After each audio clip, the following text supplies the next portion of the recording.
If you're law enforcement, stop and listen to me right now. If you're a police department that does not have an LPR system, Insight is offering the first 10 agencies, that means one agency apiece, gets one camera for free. You have to tell them that Two Cops, One Donut sent you. You heard me right. If you're a police agency that does not have an LPR system yet, or does have an LPR system, and you're not happy with the product you have, Insight is offering you a free camera. No strings attached, and they will install it. I have 10 to give out. Tell them Two Cops, One Donut sent you, or reach out to me, and I will get you in contact. If you're a business owner or an HOA, please stop and listen to me right now. If you're just listening to the audio, do yourself a favor and watch the YouTube version of this episode to get a visual of what I'm about to tell you. I want to tell you guys about Insight LPR. It's a license plate reader. If your agency, community, or business is looking to invest in LPR to help solve and deter crime or to make your community safer, Insight LPR has my vote of confidence. I've met with their team. They know their LPRs, guys.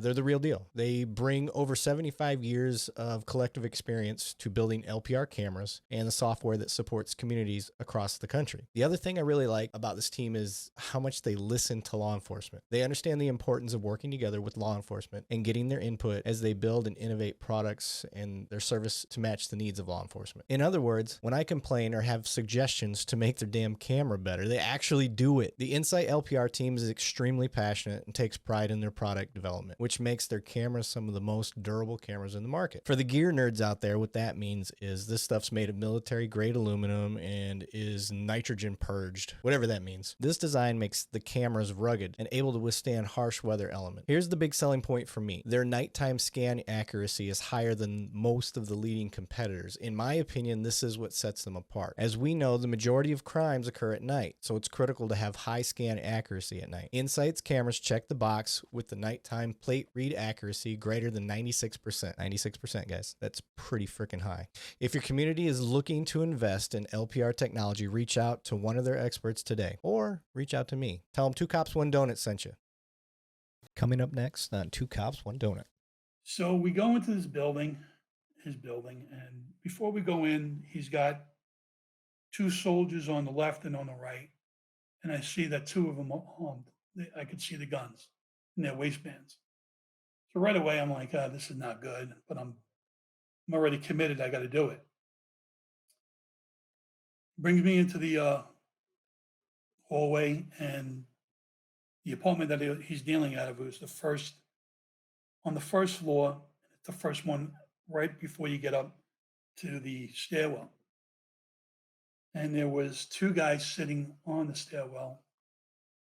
Supposedly they were buying. So he put the key in the door and he asked them, what do you guys want? They said, we want some Coke. But I still had a bad feeling about him, but because now it was three, he was going to let them in with me. And as he was opening the door, I turned around and said, you look like a cop. I said, listen, we're either going to do this or not. I can go down the street to the Colombians. I can go buy from them. He said, no, you're cool. No problem. So he opened the door and all three of us went in. But as we're going in, I hear two voices coming into the corridor of the building. It's my partners. And they go right up to the stairwell. He sees them. What do you want? And they shakingly said, we want to buy drugs, but stuttering. And I looked at them. I'm like, what the fuck are you guys doing here? You're going to get me killed.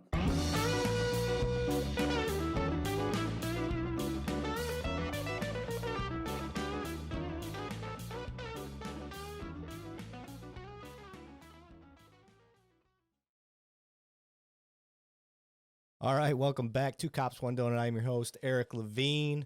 We are back again, and this time I brought an author, former cop with me, Mr. Pete Thron. How you doing, buddy?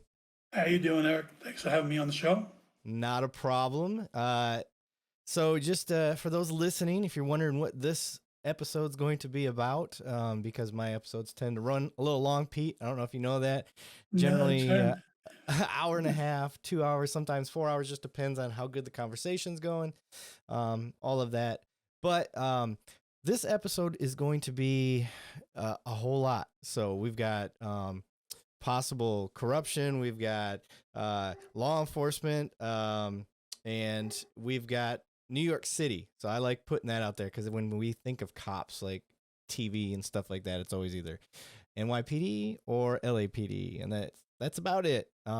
Maybe a little bit of what was Chuck Norris's show, Walker Texas Ranger. That's for me. So that's I need that part in my life. But Sounds good. um, Pete, man, you're first off, you're an author, not just like a one-off author. You like got 7 fucking books out there, dude. Yeah, I have 7 books out there. 6 have been number one. One didn't. One made the bestseller list, but didn't go too high. That was my first fiction. I'm working on a. I'm actually working on my 10th book. I did 2 other books that were with other authors, anthologies. One was a thriller. One was a horror. They went. They hit the bestseller list, but not too high. I'm working on probably my favorite book right now. It's about a retired detective, Timothy Kennedy, and he's one of the highly decorated detectives in NYPD history. Actually had 3 medals of valor and the Combat Cross. He's got an amazing story and about halfway done. And I'm really looking forward to getting that one out. All right. Well, before we get into all that, sir, um, you at one time in your life, and I would say still, you are still in a way living a life of service. But you went into the first responder world. Um, I want to get into your background first because this show is about bridging the gap between the community and police, whether we have the hard conversations and talk about cops being bad, cops being good, um, whatever it is, but or not just cops, firefighters, prosecutors, anybody Right. involved in the criminal justice system on both sides. I've had guys that have been wrongly convicted on the show. Got Actually, one on your show now. some that have been convicted actually did a serious crime, but were hammered by the system unjustly, like on top of what they'd already done.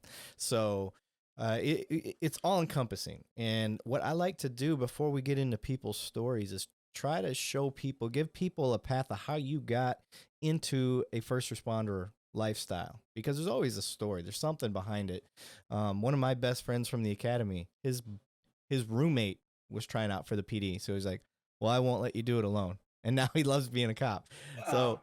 it's just interesting how people's stories develop and stuff like that. So, Pete, you're in New York. Well, maybe you weren't. Tell me a little bit of your family history, your background, and how you got into police work.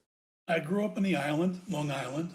Um, when I was young, my brother Phil would always bring me to a movie on Sunday. It usually was a cop movie, Seven Ups, French Connection, all those kinds of movies. And I just saying this is what I want to do if I don't make it to the big leagues with it for baseball. I was a pretty good. I was above average in playing baseball. I had got a scholarship to Allen College, which was D2, and I was a power hitter, and I had a very good arm. Played right field, and I could basically reach home plate on a fly on a nice line drive. And I was good for like 15 to 20 homers in high school and college. My first year, I had 4 homers just in the fall season, and my coach pulled me to the side and he said, "Listen, I think I can get you a walk on with the Mariners." They were an expansion team back then. They were brand new, and I got the tryout, and I was going to be signed for $25,000 signing bonus back then, which was a lot of money. It was back in '83, and I didn't have an agent, and I didn't understand the wording on the contract. I was 18 years old. I didn't know nothing. I just knew there was money and I was going to play in the big leagues.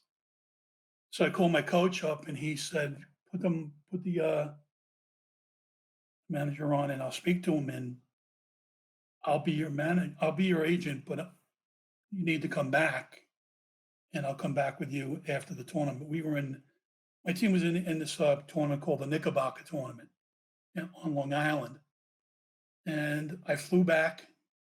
I actually played in that tournament, and we made it to the finals. And in the last game, I was running for a ball that was over my head and checking the distance between the fence and the ball, and I just lost the circumference, and I smashed right into the fence and shattered my elbow, and that ended my career as a Dang. baseball player. So I ended up taking a test. I actually had taken the NYPD test when I was 16. I did pretty good, but I didn't pass. So I took it when I was 19. 24,000 people were on the list, and I was 2005. I was very high. And when I was 22 years old, I was in the academy, and I never looked back. I actually was picked to be a transit cop first, and I looked at the guys like, oh man, I want to be above ground. Everybody wanted to be NYPD, but he looked at me and was like, all right, I'll put you down as housing. Like, all right, as long as I'm above ground, I don't care. So in '87, I was on the streets in late January. I did my field training in Harlem, PSA 5, 2 months. My first day on patrol, I was working with this guy that looked like the Iron Sheik. He was huge and great guy. Name was Satch. Taught me everything I needed to know about survival on the streets. Because kid from Long Island, it's culture shock when you see what's going on in the projects. And I did my first vertical with him, and as we were walking, he said, "Listen, always look up when you're going in and out of a building." And being a jackass, I was like, "Yeah, all right," kind of in one ear and out the other. We walked up to the roof, and he told me some war stories and with things he was involved in. He was in Vietnam too, and he let me do the lead when we were going out of the building, and I didn't look up. Someone threw a cinder block off the roof, Ooh. and it literally landed about 6 feet next to me. I dove out of the way, and I'm pulling my gun out, thinking it was a gunshot, like looking around, my freaking gun ready to shoot somebody. And he came up to me and was like, "All right, you can holster your gun now." Picked me up. I mean, I literally did like a tuck and roll out of the way. And he says, "All right, let's go back under the awning where it's safe." Like, what did you learn? Always look up, man. Always look up. So explain to people what a vertical is. A vertical is a building check. When you do it, you're supposed to do it on foot, where the housing projects in the city, they have two passages that you can get onto the hallway. So there's two stairwells. So when you do a vertical with your partner, you do one floor at a time. When you reach that floor, you tap the wall with your nightstick to let him know that you're okay. Because the hallways and the stairwells, a lot of times you'll roll up on maybe a robbery going down, maybe a drug deal going down, prostitute with a John, somebody shooting up. It's really dangerous, and a lot of times the lights are out of the stairwells. So that's basically what a vertical is. A lot of cops, as I got older, I didn't do it with Satch because he wouldn't allow it. We wanted to do it on the foot. You walk all the way up. Didn't matter how many floors there were. A lot of guys take the elevator. I'm guilty of doing that myself. But if you take the elevator, you always either take it to the top floor or the floor below the actual job or above. And when I was driving home, I was just like, after my first day, I'm like, what the hell did I get myself into? But went back the next day and I was just hooked. I loved being a cop. I loved being a housing cop. I did my from field training. I did that for about 2.5 months. Learned how to make arrests and stuff, but not the way I ended up being. Not the kind of cop I ended up being. Um, when I went down to Pressure Point, which was downtown Manhattan, I was a cop in. I became a cop in '87, and that was the time when crack cocaine hit the city like a hurricane. It was basically it was a war. It was a crack war. It was a drug war. And I tell people I was basically put in a helicopter, not really, but and dropped into the middle of Harlem and right into a war zone. I had kind of honed my skills when I was in Pressure Point because Koch was Ed Koch was the mayor, and he basically was working down in Alphabet City, and that was a drug zone in itself. A lot of heroin, and there were a lot of addicts there. So he basically put it out where everybody goes downtown. No tickets, no misdemeanors. Everything is a keeper, which means you're going down to the DA and you're processing the collar right through central booking, where they hold the people, and right to their arraignment, which was great because it was 24-hour court back then, and overtime was unlimited. You could just I was making 30, 40 hours every month In overtime? in overtime because I was Oof. making after I left Pressure Point because I honed my skills there. I started going on rooftops, bought some binoculars, watch people dealing, go down, make the collar, grab them up, and I was there for 6 months, and then I went into Harlem, my second home. That's what I call my second home, and I did almost 5 years there.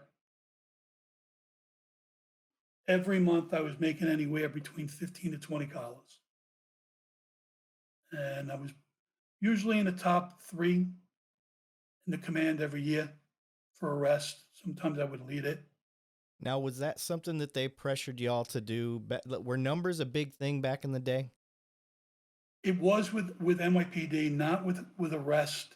Depending on what unit you were in, my problem with the housing police began there because the old time brass, sergeants, lieutenants, your captains, they wanted the housing cops making collars in the projects. I was so addicted to making drug collars and gun collars. I was trying to explain to them that is not where the drugs are coming from. They're coming from the streets, across the street, and then they're bringing it into the projects. So when I made a collar off project where I could be literally across the street and they would get pissed off, my boss would get pissed because it wasn't done in the project. Now, And that's where I had a lot of problems. okay, so I got some questions. Outside looking in, part of the problem I see with that sort of thing, like I get the big picture. I see exactly what you're talking about. You're stopping that shit from getting inside, which is ultimately should be the goal. If you're not making arrests, that's because you've lowered crime. Absolutely. That's what we want. So when you start putting pressure on these numbers, and I've gotten into it with old school sergeants because it like the culture of policing's changed. We realize when we start putting pressure on our guys, especially our go getters, on these numbers, that is when the potential for that slippery slope, like quotas and making officers like really dig into something they don't need to be digging into. Like, are you the big picture? Are you helping the community, or are you just out to nab another person off the street? Right. So, for what you're telling me, you were doing your job internally, within your jurisdiction. I don't know if that, I shouldn't say your jurisdiction, within your beat. Yes. In your beat, you're handling business in your beat, and you've pushed it to the outskirts of your beat, and now you're shoring up the outskirts. And so you can't put down the arrest address as your area in your beat because it really didn't happen there. Well, you can. You see, okay, so if I was in the Wagner projects, which cover 116th to 126th, from First to Second Avenue. If I'm across the street on Second Avenue and I make that collar, I'm just gonna write, what I would write would be, I'd look at the building where I was closest to in the housing project and say across the street from Ah. 2350 Second Avenue. They still didn't want to hear that. They still broke my balls.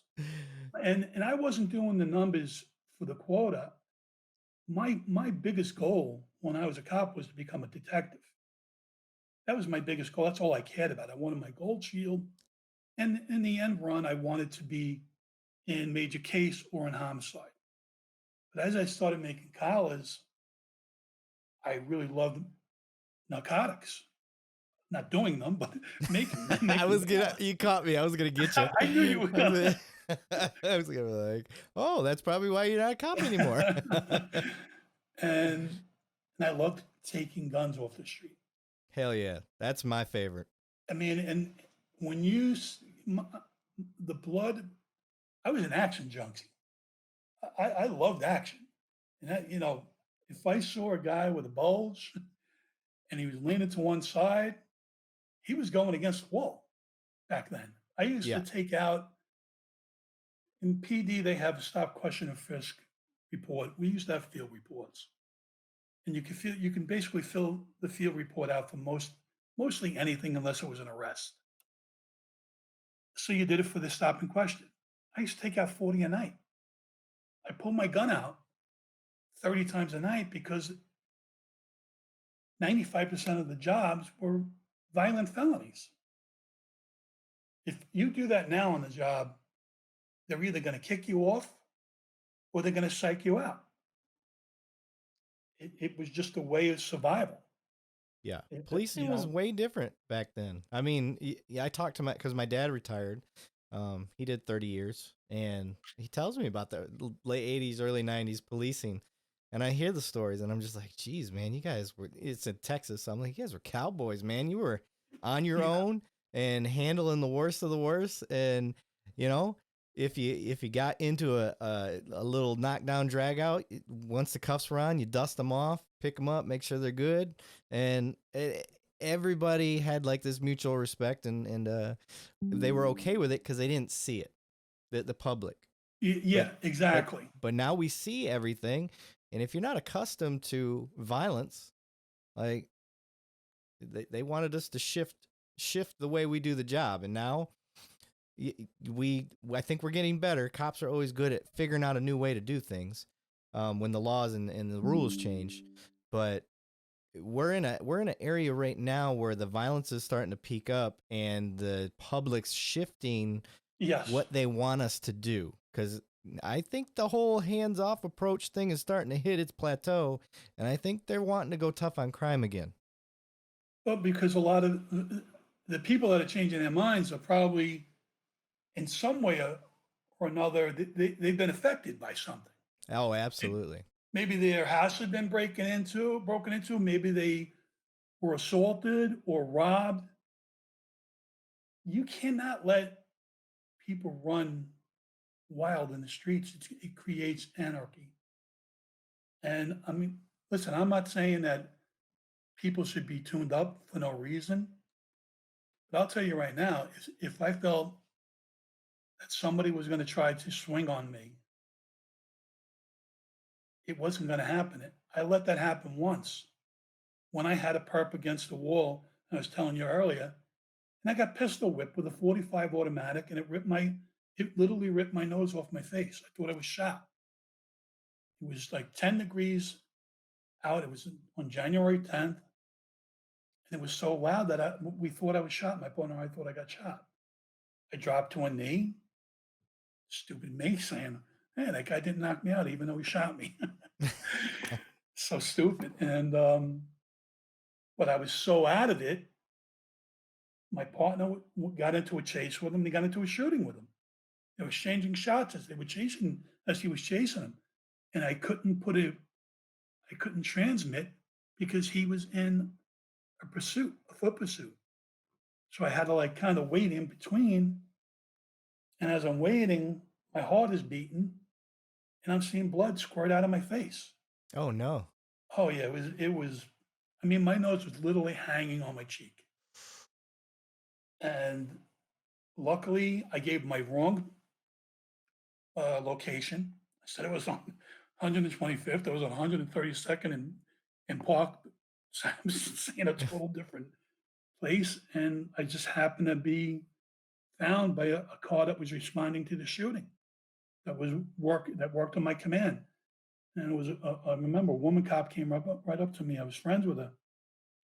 And she said, "You're shot."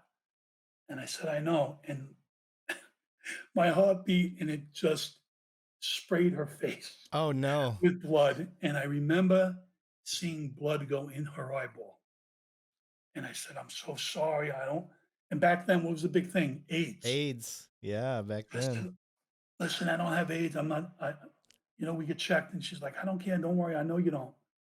They threw me in the car. The back of that car was filled with blood. And everybody still thinks you shot. Everybody thought I was shot. And I said, "Go to where Brett was, who was my partner first." They wanted to take me to the hospital. I said, "No, he's in a shooting. We got to go help him." They ended up cornering the perpetrator in a construction site. And of course, the perpetrator's guns always have legs. So once they throw them, Right. somebody's going to pick them up. So we got the guy, and IAB Internal Affairs got there. And, if everybody, there's like 4 or 5 different precincts there because it's coming over as an MOS being shot. And his blood, my blood is all over the construction site. And IAB came and they warned every cop, if you put a hand on him, on the perp, you're going to lose your job. So everybody kind of backed off. And I went to the hospital and got stitched up, ended up getting plastic surgery. And Yeah, you look pretty cute still. I mean, yeah, I still have some breathing problems. You always use a spray, but so man, if he pistol whipped you, that had to be. Hey folks, Eric Levine from Two Cops, One Donut. Want something better than Ring, Arlo, Brink, or any of the other quick launch home security systems? I've been having trouble with my Ring products. They don't read license plates on moving vehicles, the link doesn't connect fast enough to my phone, and I'm tired of getting notifications only to see like a glimpse of something that set it off. I was reached by a veteran-owned business called Agent Security. The owner, the staff, all veterans or former cops, they're kind of like the Chick-fil-A of customer service when it comes to security. They have a system that does everything companies like Ring do and more. They have pivoting cameras that track day or night. They can also read license plates and catch high-definition details that will lead police more effectively to catching the offender. Their mission is providing the best home security systems to their customers. All you have to do is start the conversation to protect our most valuable assets, our families. They listen to your needs and come up with perfect customized security solutions to protect what matters to you most. You can contact them by phone at 713-962-3558 or email info@agentsecurity.com or visit their website, agentsecurity.com. That's AGENTSECURITY.com. They serve the greater Houston area, North Texas, and more. Be sure to tell them that Eric Levine from Two. The cleanest pistol whip. he hit me with, you know what he hit me with? He hit me with the barrel of the gun. He Okay. palmed it and he smashed me. Ah. And he was like 5'7", Oh, up to my chest, and he jumped up. So I was like, "What the?" I figured he jumped up and shot me because it happened so fast, yeah. and the sound of it was like a baseball bat hitting a ball. Well, it's that cartilage snapping. If you've never had your nose broken, I Oh yeah, have. it's loud. Yeah. Or at least I think it was broke. I never really did anything about it. but I can Yeah, still, you feel if you have breathing yeah, problems a little, your nose is yeah. broken. I can, every time I push down on my nose, I can feel it pop. Yeah, Like that's it's like never, I could still crack my nose. I used yeah. to do it to my kids, and they were like, "Oh, do it again." Okay, so you get nailed in the face. This is, what year was this for you as a cop? Like, was it your rookie year? Was it your, how long No, have you been in it? I had 5 years on the job, Okay. and I was getting ready. I was getting ready to go into the ATF unit. In fact, go. Through your police department, or Yeah, okay. yeah. Because what was happening was before that happened, I was going in and out of anti-crime, which is plain clothes, but I wasn't a set fixture in that unit. So when I was on in uniform, I was getting like a warrant, a search warrant every week from I had a lot of informants on the streets. And back then, to be honest with you, some of them were registered, some of them weren't. The guys that were registered, I didn't have a lot of money to give them. So if he bought some drugs, I told him, all right, keep the drugs that you got and tell me who has the drugs and we go after them. Right.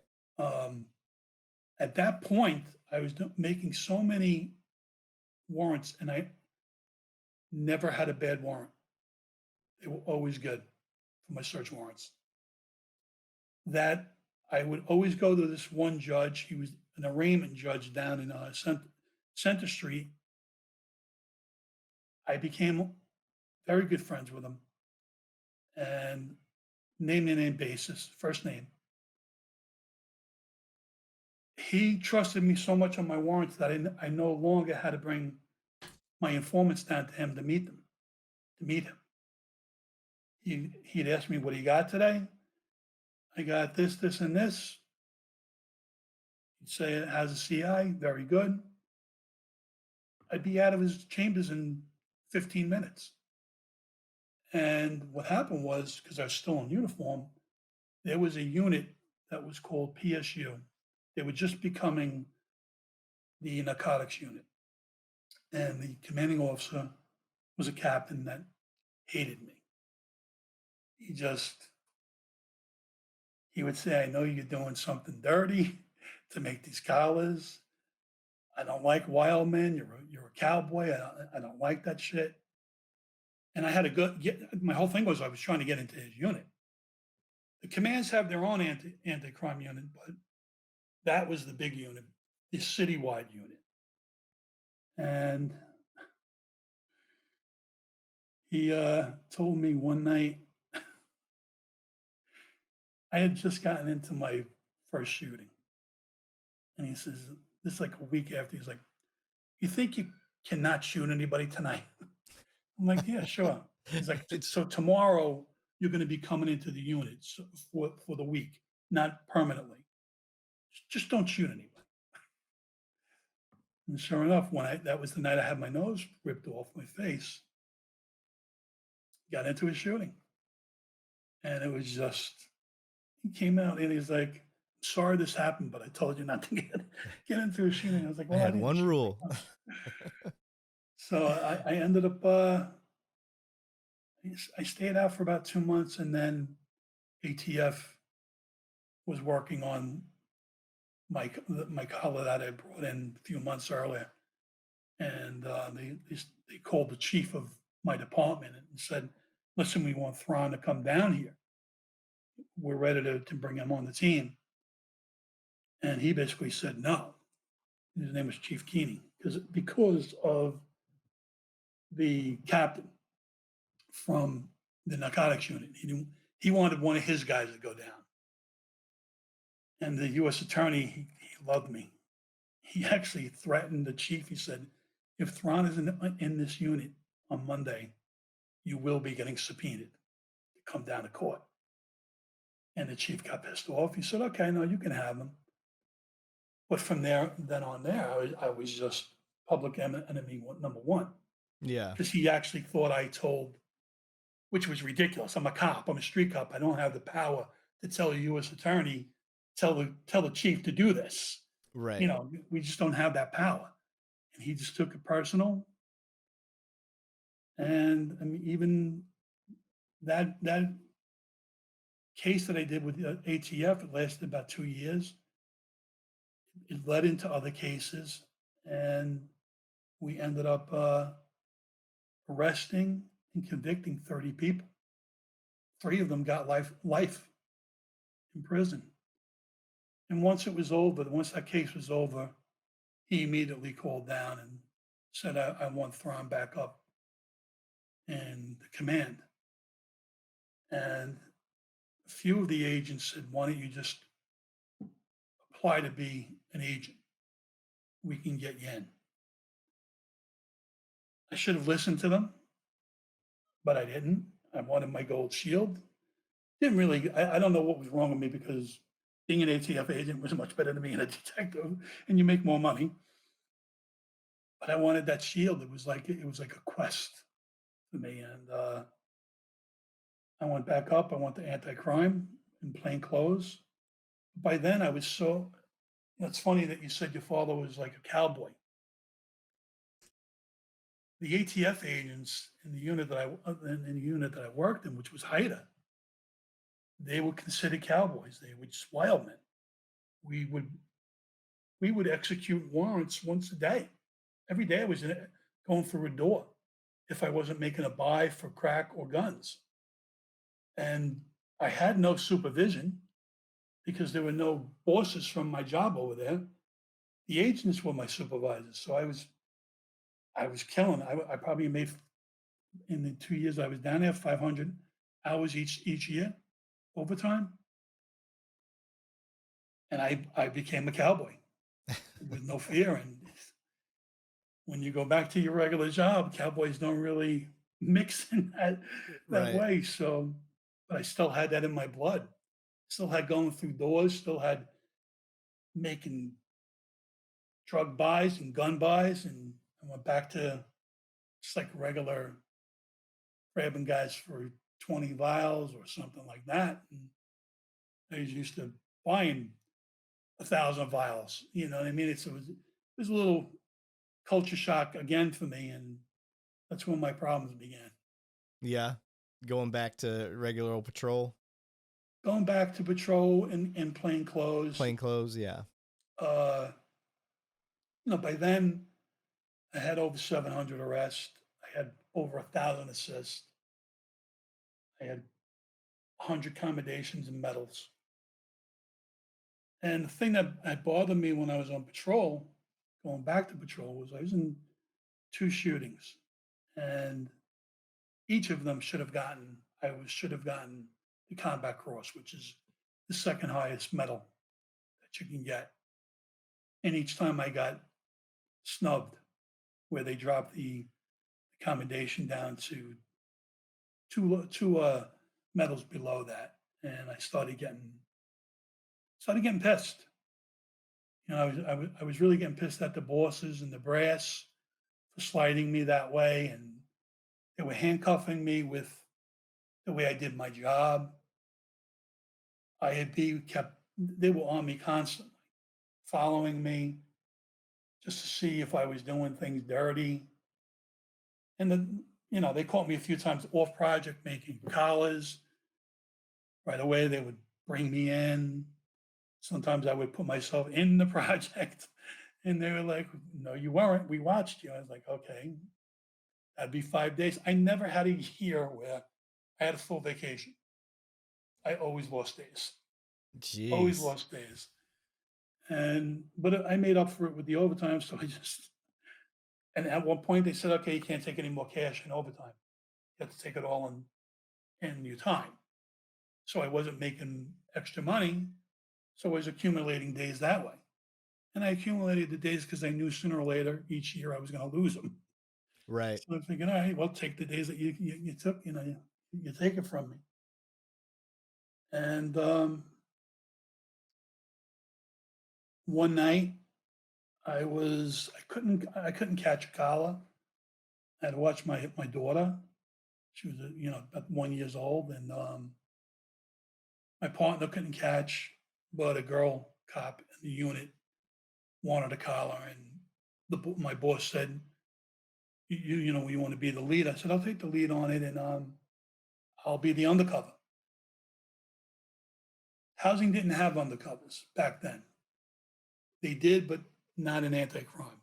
You had to be in narcotics to be an undercover. But I'm 2 years doing it, probably better than the guys in narcotics. And so we went. They said, you know, you know any spots that have dealers?" I'm like, "All of Harlem." So we ended up going down to up to the Washington Heights, where it's basically back then it was cartel land.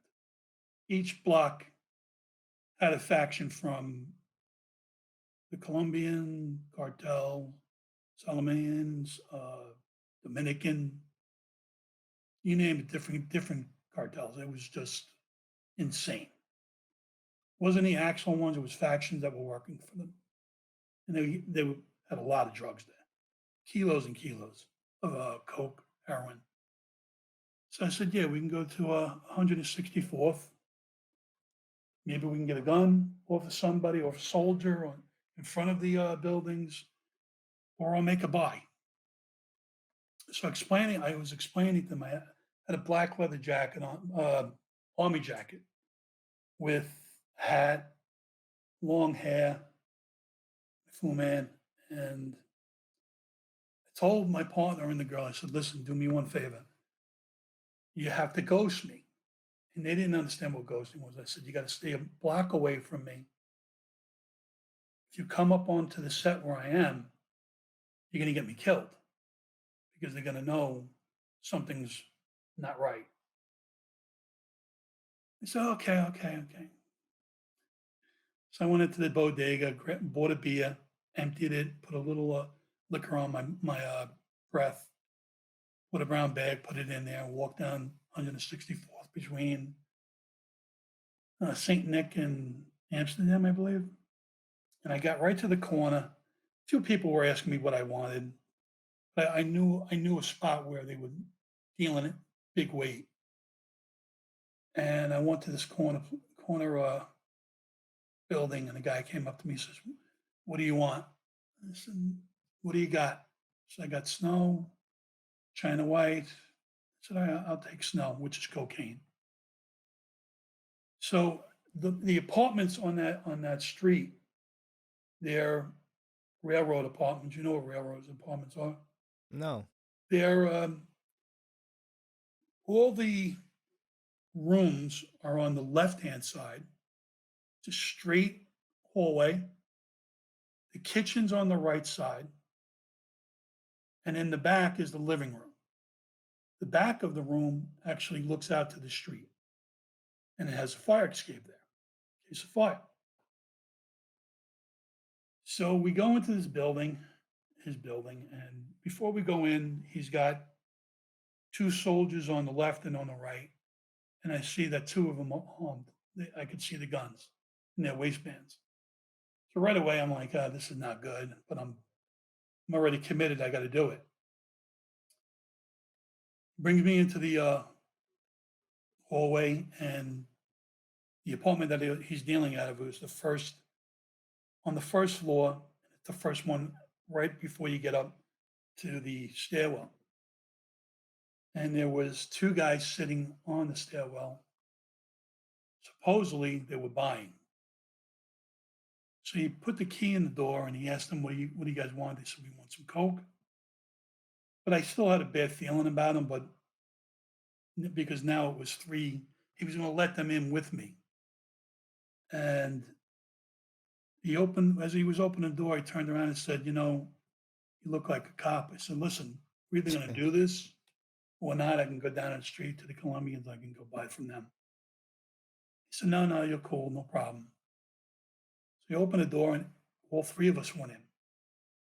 But as we're going in, I hear two voices coming into the corner of the building.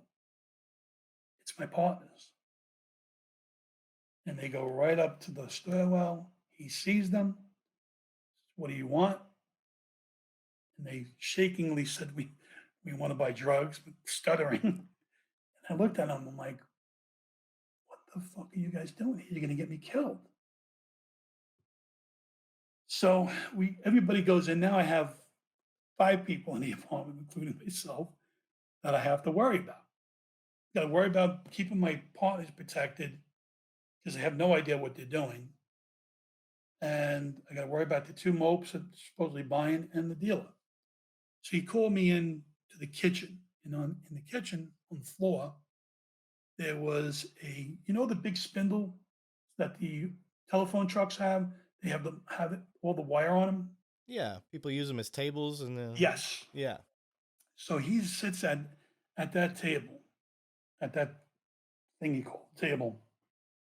There was a scale on it, chair behind it, and there was a loose door against the wall.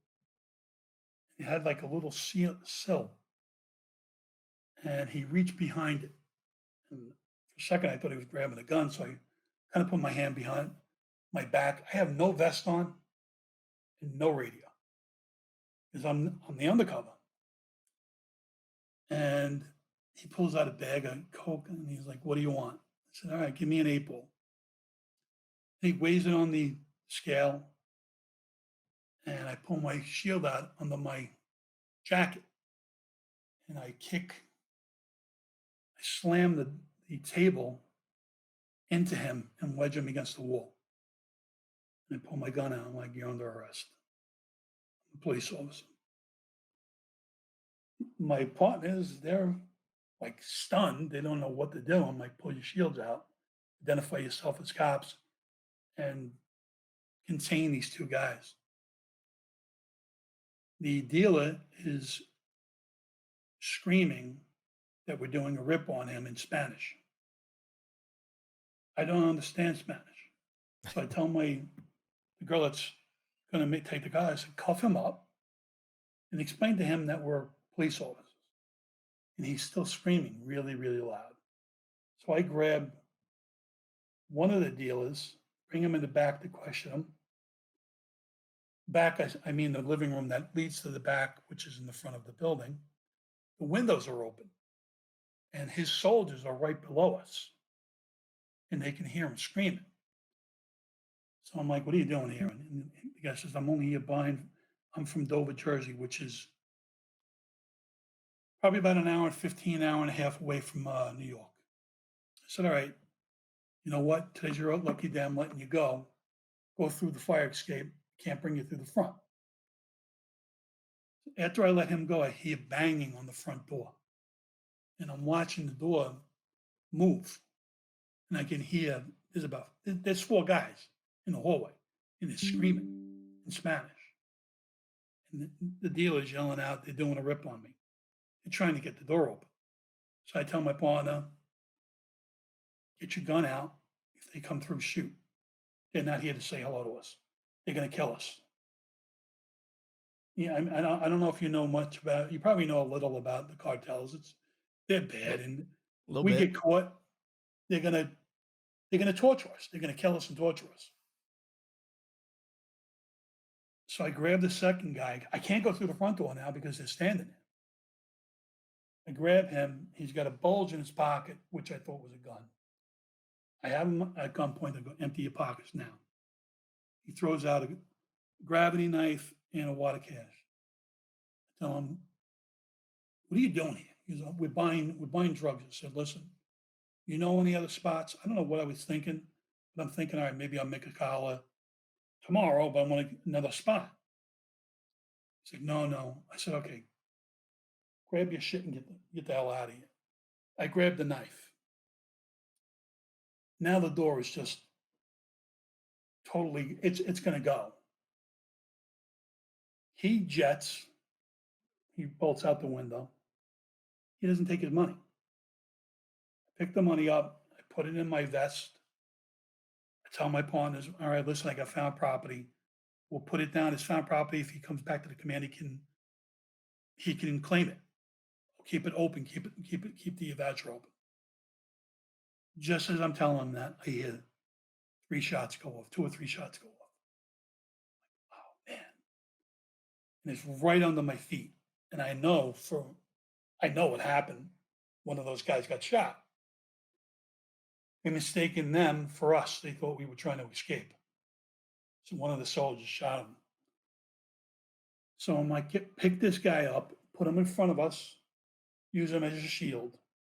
If they shoot, he gets shot first. That's just how I thought. You know, I'm trying to protect them. As we get to the front of the building, there's like 100 people out on the street, and they're pointing down to the corner of Amsterdam Avenue. I could see the guy running with the gun. So I give chase. I start running after the guy. He just had too good of a lead on me where after a block I gave up, returned back to my partners, and now I have 4 or 5 police cars there. My boss is there. My boss says, "What do you got?" I told him what we did. I had told the girl, take the drugs and the scale with the perp. She doesn't take the drugs or the scale. I'm like, you got to go back up and get him. My boss says, no, just get him out of here. We'll get that later. So as we're going down the stairs, I hear somebody moaning. I'm like, uh-oh, that's not good. Yeah. And then on the side of the building, it was a black gate where people can go through their apartments and throw garbage out. They go downstairs, they throw the garbage out. But the gate is locked. He tried to climb over and he got shot. One of them got away and the second guy got shot. Oh man. He's bent over. He's like, oh, my stomach hurts. So I'm like, what's the matter with you? He goes, oh, my stomach's killing me. I was going to say something stupid, but I kind of knew. Yeah. I was going to say, would you drink bad Yoo-hoo or something? And all of a sudden he just rolled over and his whole stomach is blown out. Oh man. So right away I'm panicking. I'm a month away from becoming a detective. I've already been told you're getting promoted. So right away I start panicking. I'm like, I'm not going to get my shield.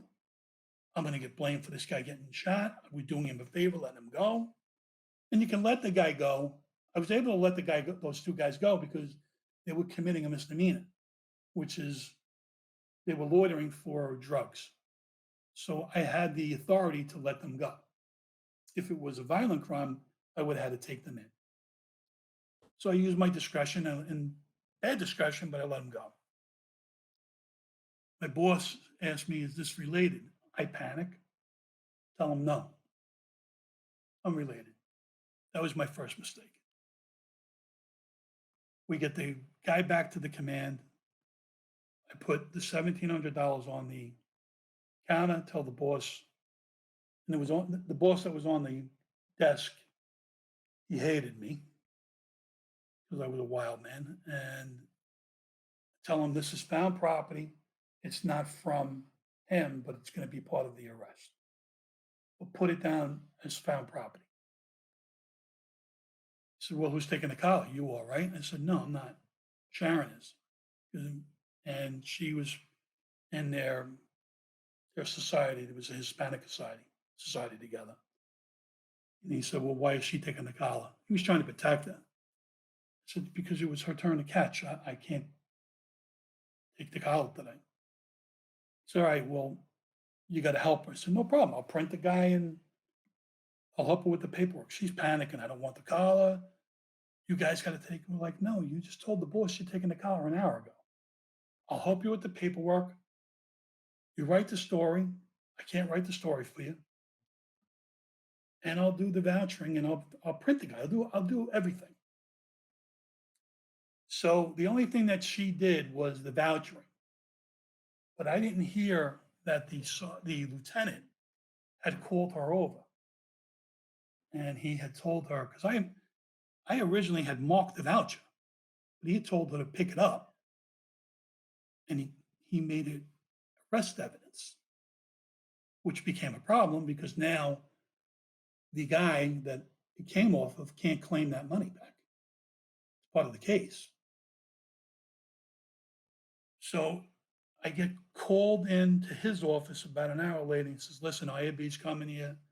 There's a guy in the 34th precinct saying that you robbed him of $1,700. So we just vouching $1,700, and he wasn't robbed. I told him to empty his pockets, and I let him go. He didn't pick his money up. I said, that's why it was put down as found property, Lou. I said, well, you got a big problem. IAB is gunning for you now. So they were coming to the command, basically get our books and basically try to jam me up, not really the other officers. The captain on duty was one of my best friends, Captain Lennox. He was the duty captain for the night. He called me over. He says, "I listen. Is there anything I need to know about this collar?" I said, "No, everything's good. I don't want to put him into the fire with this crap because I know IAB's going to be gunning for me." He says, "All right, I'm going to go down to the 3-4 and talk to the detectives that are holding this guy that's saying that you robbed him. I'm going to bring the voucher with me." He gets down to the 3-4 precinct. He's got the case already. He's got the allegation already squashed. They're ready to kick the guy out of the precinct and telling him you can get your money back when the case is over. IAB, this guy Wesley, storms into the 3-4 because he knows how close Lennox and I are. And he goes up to the detective unit and he starts pointing at Lennox. Now he's a lieutenant. And he's screaming at the captain. He's saying, "You're off the case. You're not doing this case. You're too close to the officer." So Captain Lennox is like, yeah, whatever. And he keeps talking to the detectives. And he's like, the lieutenant's like, "Did you effing hear me? I said, you're off this fucking case." So he told my captain's like, "Excuse me for a second." He says, you're suspended for insubordination. He's a lieutenant. You can't talk to a captain that way. Doesn't matter what unit you're in. The lieutenant runs out of the building, gets on the phone with his boss, who's a deputy inspector. He's like, "He's trying to suspend me. He won't let me do the investigation." So the inspector goes, "All right, put Al on the phone," who's the captain. He's like, "Listen, Al, you're not suspending him. And if you keep it up, I'm going to suspend you." So Lennox is like, "Listen," and they used to walk a beat together as partners, but they hated each other after this. Not after it, before this. And Lennox says, "Listen, you pot smoking bastard. You can't do something like that over the phone. You got to come down to the precinct and do it in person." This guy, Inspector King, he lives in Staten Island. He's like, "Oh, hold up, Al. I'm not getting out of bed. You can suspend Wesley, but don't give the report a number." So right away, Lennox knows it's going to get ripped up once it gets down to IAB. He says, "All right, no problem." So now the case isn't squashed because the lieutenant's involved. He gets back to the command and goes right up to me. He's like, "Give me your memo book and your ass is mine. Now I got you." I'm like, "You ain't got nothing." I didn't do nothing. Did my job. Takes the other cop's books. I don't hear anything for a week. I'm still in anti-crime. 2 weeks later, my captain, who was a really good guy at Blackman, and Captain Lennox call me in. This episode of the podcast is brought to you by Impact Tactical. Impact is a tactical outfitter for the men and women of our military, police, fire departments, and other public safety around the country. Impact's core beliefs is that fearless men and women protect our freedom and safety should have access to the best tactical performance apparel, equipment, and tools on the market. And they shouldn't have to go broke to get it. I've used Impact for about 11 years, and I can attest that they do live up to their core values. So you get a personal recommendation from me. You can find them at impacttactical.com. That's MPAK tactical.com. And be sure to tell them that 2 Cops, 1 Donut sent you.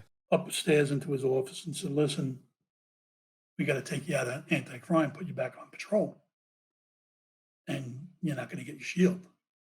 I'm like, oh, you guys you got to be kidding me. Why? And they telling me about this case. I was like, listen, I did not do anything wrong that night. And whatever's going to happen is going to happen. But whatever walks wrong, I'm taking in from now on. You want to put me back in patrol? No problem. So now I'm even more pissed off because now I'm back in the bag. I'm not getting my shield. So whoever committed a crime, they could have spit on the street and they were going. So this is exactly when. Are you familiar with the Dirty 30? No.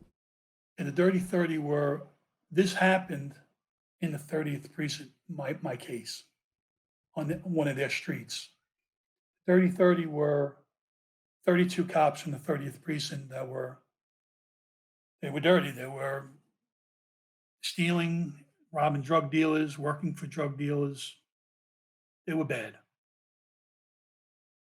You're familiar with Michael Dowd, right? From the No. 7-5? Oh, that actually Yeah, does the sound familiar. dirtiest cop ever. Yes, yeah. Yeah, I Yes. don't like using his name. I shouldn't have used his name, but it's one of the reasons I went to jail. It was this now the Milan Commission's going on because of Dowd. So the Milan Commission basically, what Milan said was, okay, I want every dirty cop in the city. I don't care if they're taking a free meal. I want them, and I want their badges. So basically, the city was the cops were on lockdown. You couldn't take a free cup of coffee even if the guy put it in your hand and said thank you. So I was thrown in with the 30th precinct, the Dirty 30. I was the scapegoat for housing. About a year later, I'm still working, making collars. I usually took my narcotic cases to three DAs, but really two DAs from narcotics. And this guy Matt, we did a case, did the 180 day, which was indicting him. Got a true bill. After I testified, he said, "I want to talk to you because I've been hearing something, and I need to talk to you after work. Can you meet me at Fellini's?"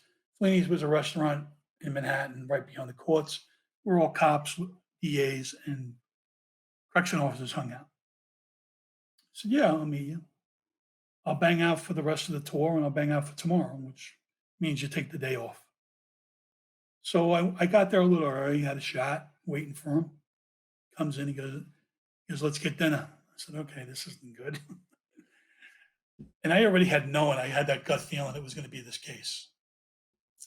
So he told me, he said, "Listen, I'm hearing that your name is up in special prosecution office, and they're going to look to indict you." I'm like, "Okay." He goes, "Do you know what case it is?" I said, "Yeah, I do." So the next day, I said, "Can you come to my house tomorrow with another guy named Matt, another attorney?" And I had like 3 or 4 cops that were working with me in the anti-crime unit. They came to my house and gave them dinner, and I put out all the paperwork of the case. So the DAs read it and they said they had found out what I was going to be charged with. It was for robbery 1, larceny, official misconduct, and falsifying business records. The business record was my memo book because I put myself in the wrong spot. I put myself on 163rd Street, but I was on 164th Street. So I forged an instrument, they said. They look at everything, they said, "Listen, if you if they don't get the robbery, you're gonna escape with everything else. They have nothing." All right, let's hope it doesn't get to that. Yeah. I was indicted. for armed robbery, robbery one, larceny one, the money that I vouched, and official misconduct, which was a misdemeanor, and the falsifying business records. So at the time, I was a PBA delegate. I've been a delegate for about 5 years. And I helped a lot of cops get out of trouble. They helped me. And so you're basically a representative for a cop if they get in trouble. So I'm at the lawyer's office for the PBA, and I haven't been indicted yet. And he's going over my surrender, which was pissing me off. As he's talking to me, the phone rings. He said, "Oh, wait a minute, this is the DA. It's you, the guy that's prosecuting." He puts him on speaker.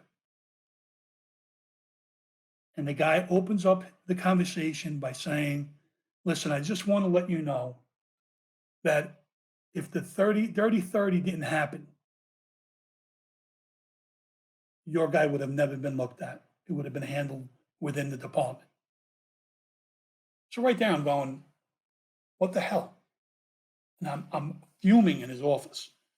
But you have to, we have to make a surrender and a bail. My bail is $100,000. Damn. So he hangs up, and I'm looking at him, and I'm going, "Are you freaking serious? Why would you even let him do that?"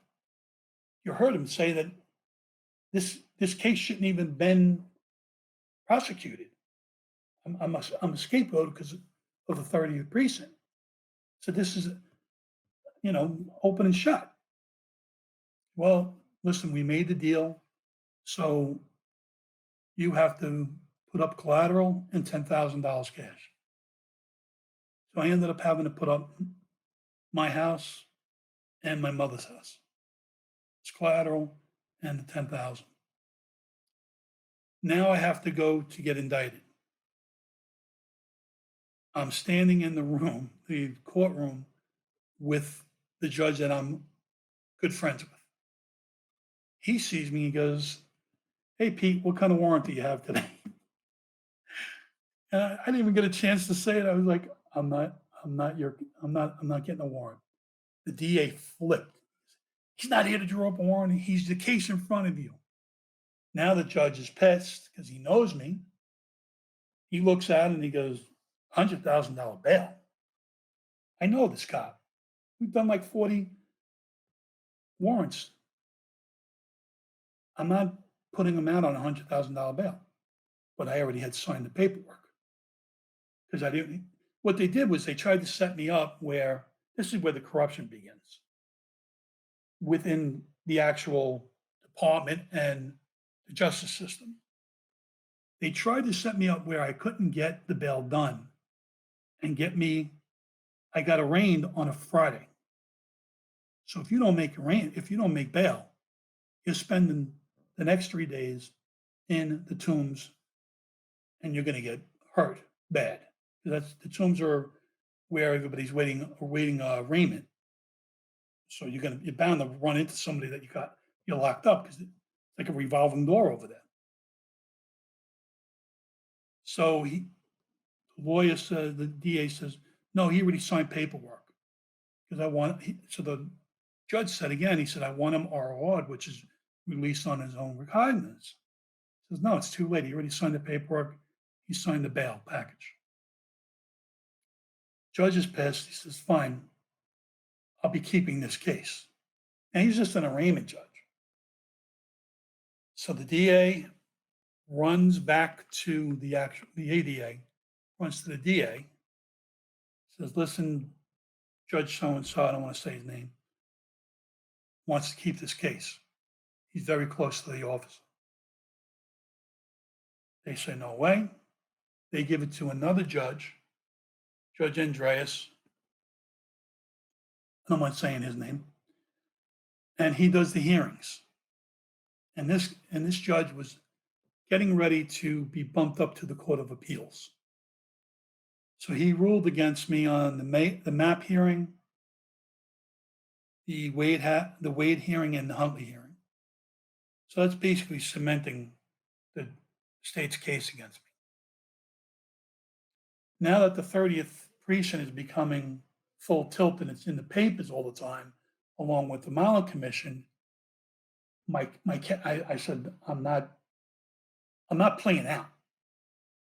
So the PBA lawyer says, you don't plea out, you're going to get 25 years in jail. I said, I didn't do a robbery.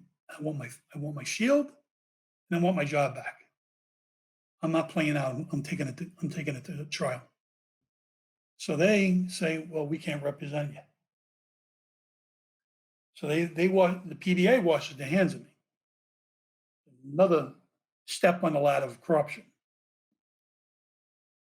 I find out that they're representing my two ex-partners who have agreed to testify against me to keep their jobs. So I'm like, okay, this is not good. I got a So question. What's that? I got a question. Yeah. So this whole thing stems over $1,700 that in no way benefited you. You don't have the 1,700. It's been turned in. Yes.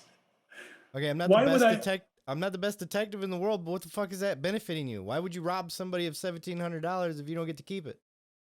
And I'll tell you more. I mean, when we talk about the trial, but why would I turn in evidence against myself? Yeah. If I robbed the guy. So. Okay. Sorry, this That's drives okay. me No, crazy. it's How a are you great question. filing a I'm glad you case? asked it. I'm glad you asked. Oh. And so now they kicked the other judge off. Now I got this new judge. He's terrified that he's not going to get his seat in the appellate division. He hands it off to another judge who is a cop-hating judge. I go out and get a lawyer that I paid for. I give him $25,000 I gave him my pension, basically, what I had accumulated.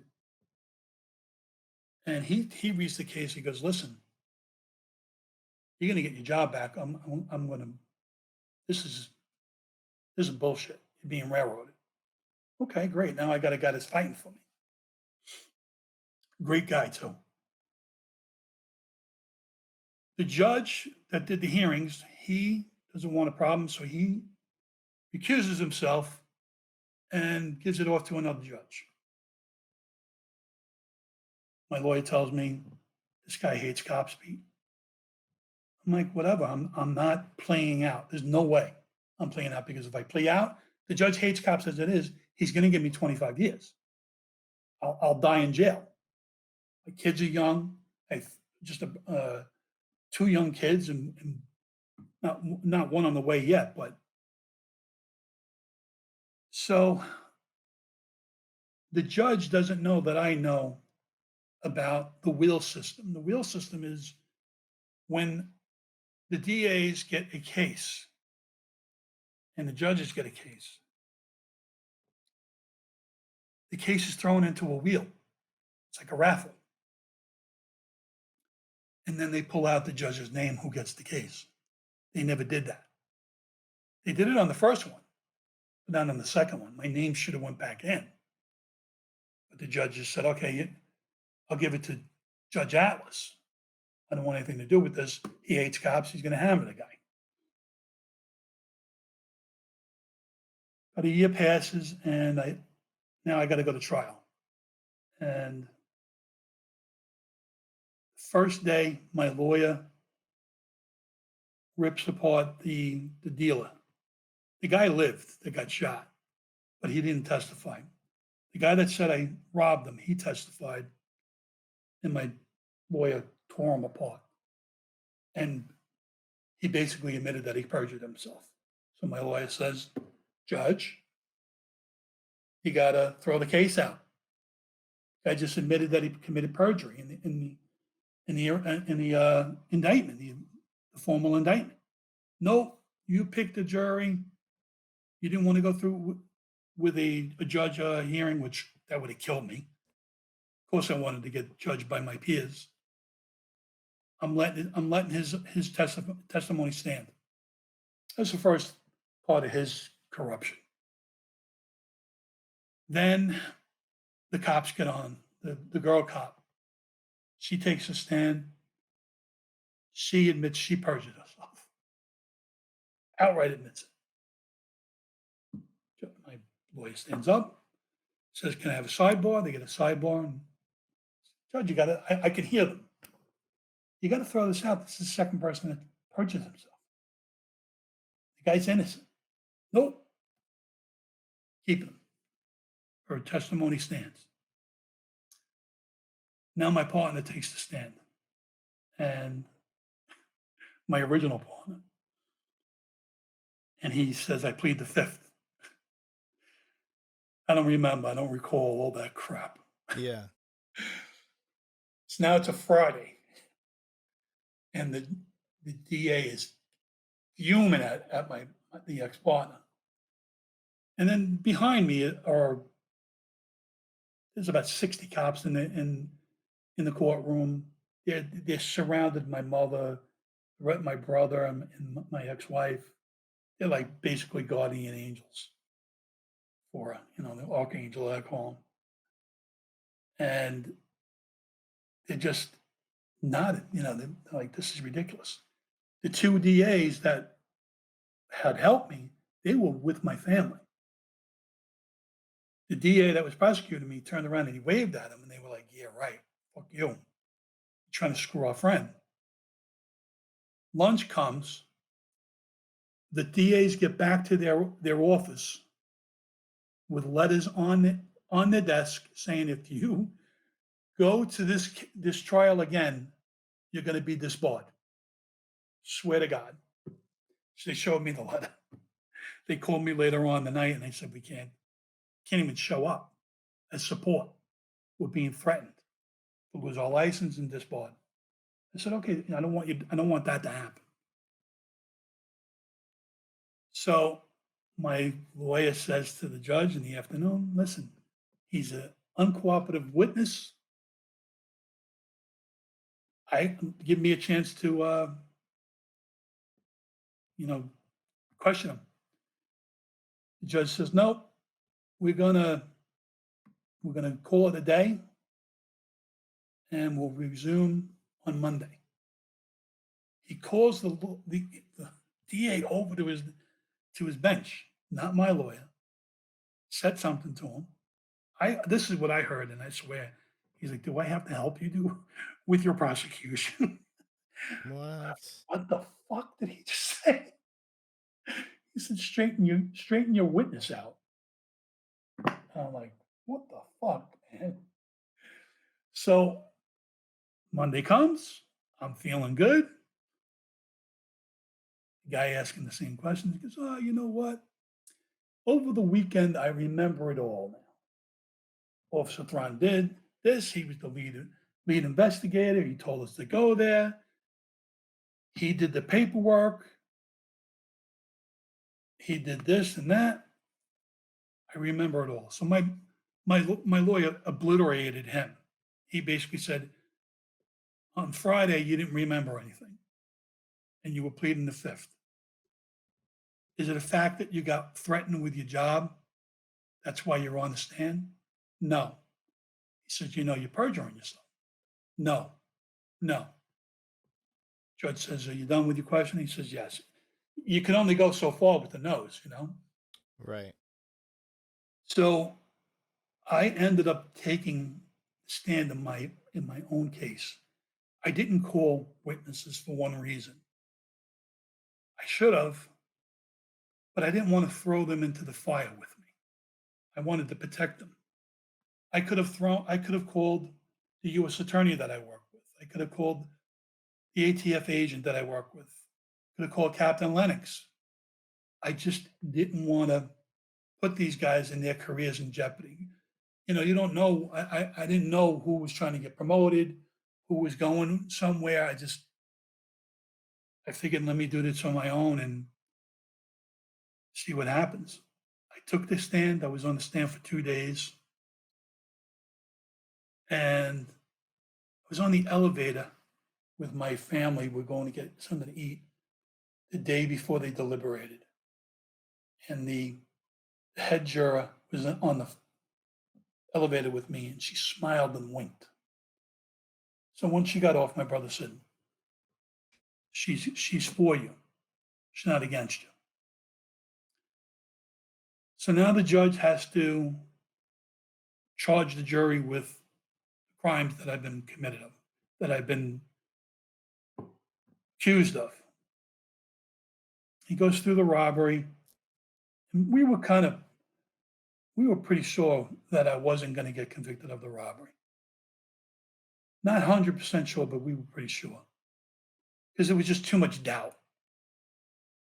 He picks up a glass of, he leans over his desk, and his foreman was standing next to him, but he had a glass of water on the clerk's desk that types. The judge, I swear to God, this happened. He reached over the desk, pulled it up, took a sip of it, took a sip of the water, and put the glass back on the desk. Turns to the jury and says, because now he's doing the larceny charge. He said, what I just did now was I did an act of larceny because that water wasn't mine, even though I returned it to her. So what he was saying was, the money wasn't mine. I got scared, and I returned the money to the department, which is a bunch of bullshit. Because when I took the stand, I've been on cases where I've vouched $200,000, $300,000. What is $1,700 going to do for me? Get me a little some food? And that was the whole argument my lawyer was saying. So I said, what just happened? And my lawyer's like, he just screwed you. He says he's reciting something from Black's law. I don't know Black's law. I only know the penal law that you and I know. I don't know anything about Black's law. It's the extended version of the penal law in the New York State system. And it has so many more charges you can do on a certain charge. He said, yeah, it's going to be a problem. I'm like, holy Christ. So they start deliberating. They're in there probably about an hour. My lawyer's like, that's a good sign or a bad one. No news is good news. Yeah. So we're thinking the original thing was if you get found not guilty of the robbery, they have to throw out everything else. Judge says, how do you find the defendant on robbery? Not guilty.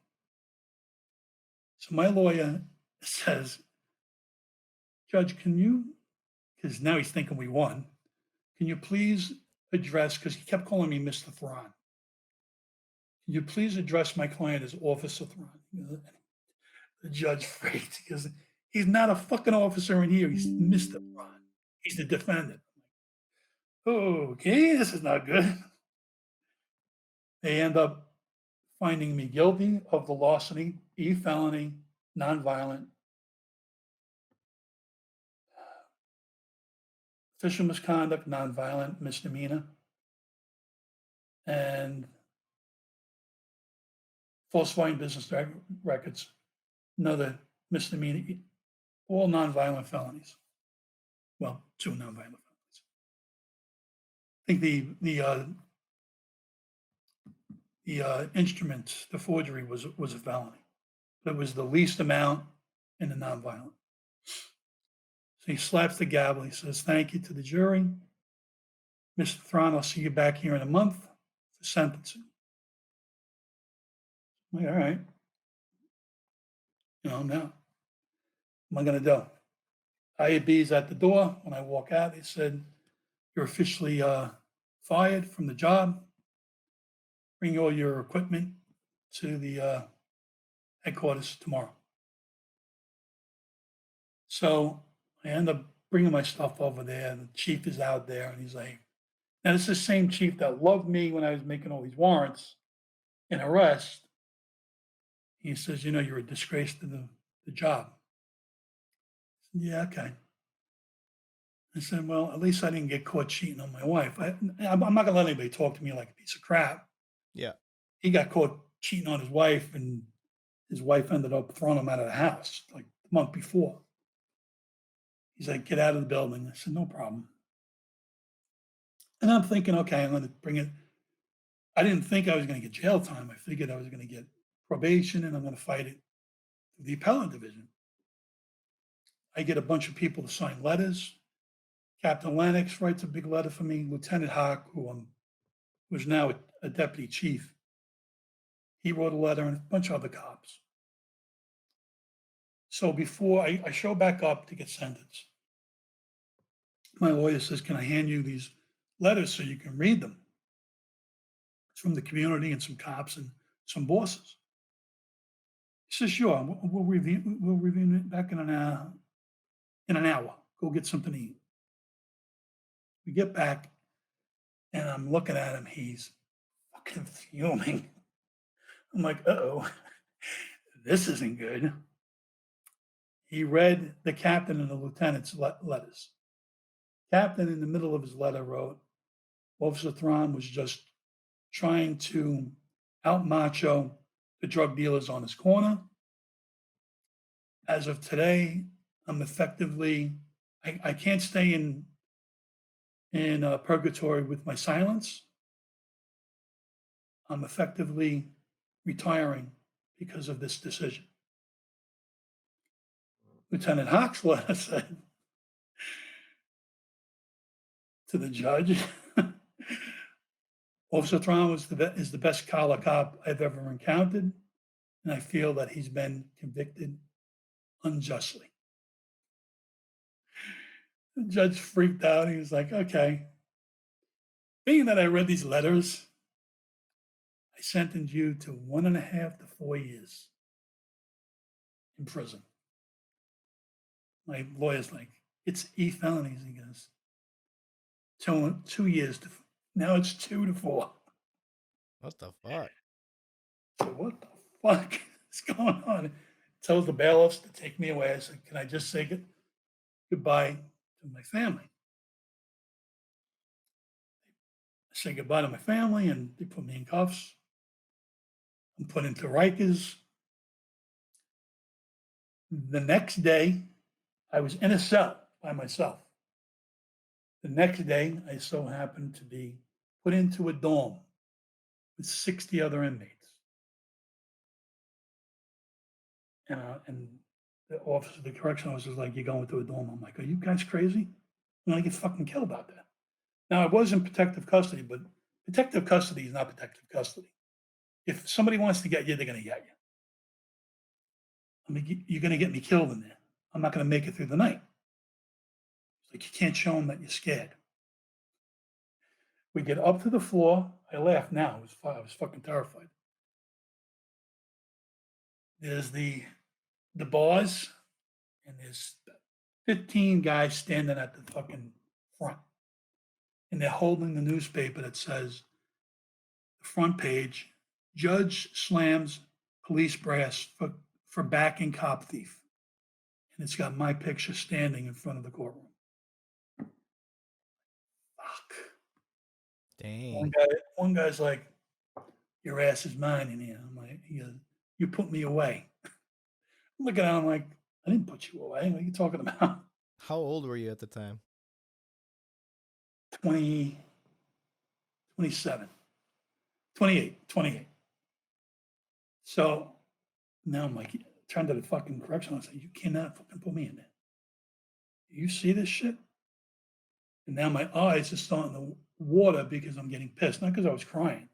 I was getting pissed. And that's how I always know that I'm getting pissed and my eyes water. So I'm like, fuck it. I fucking shoved the fucking correctional officer. I throw him right to the ground. I'm like, charge me with an assault. Fuck it. I'm not going in.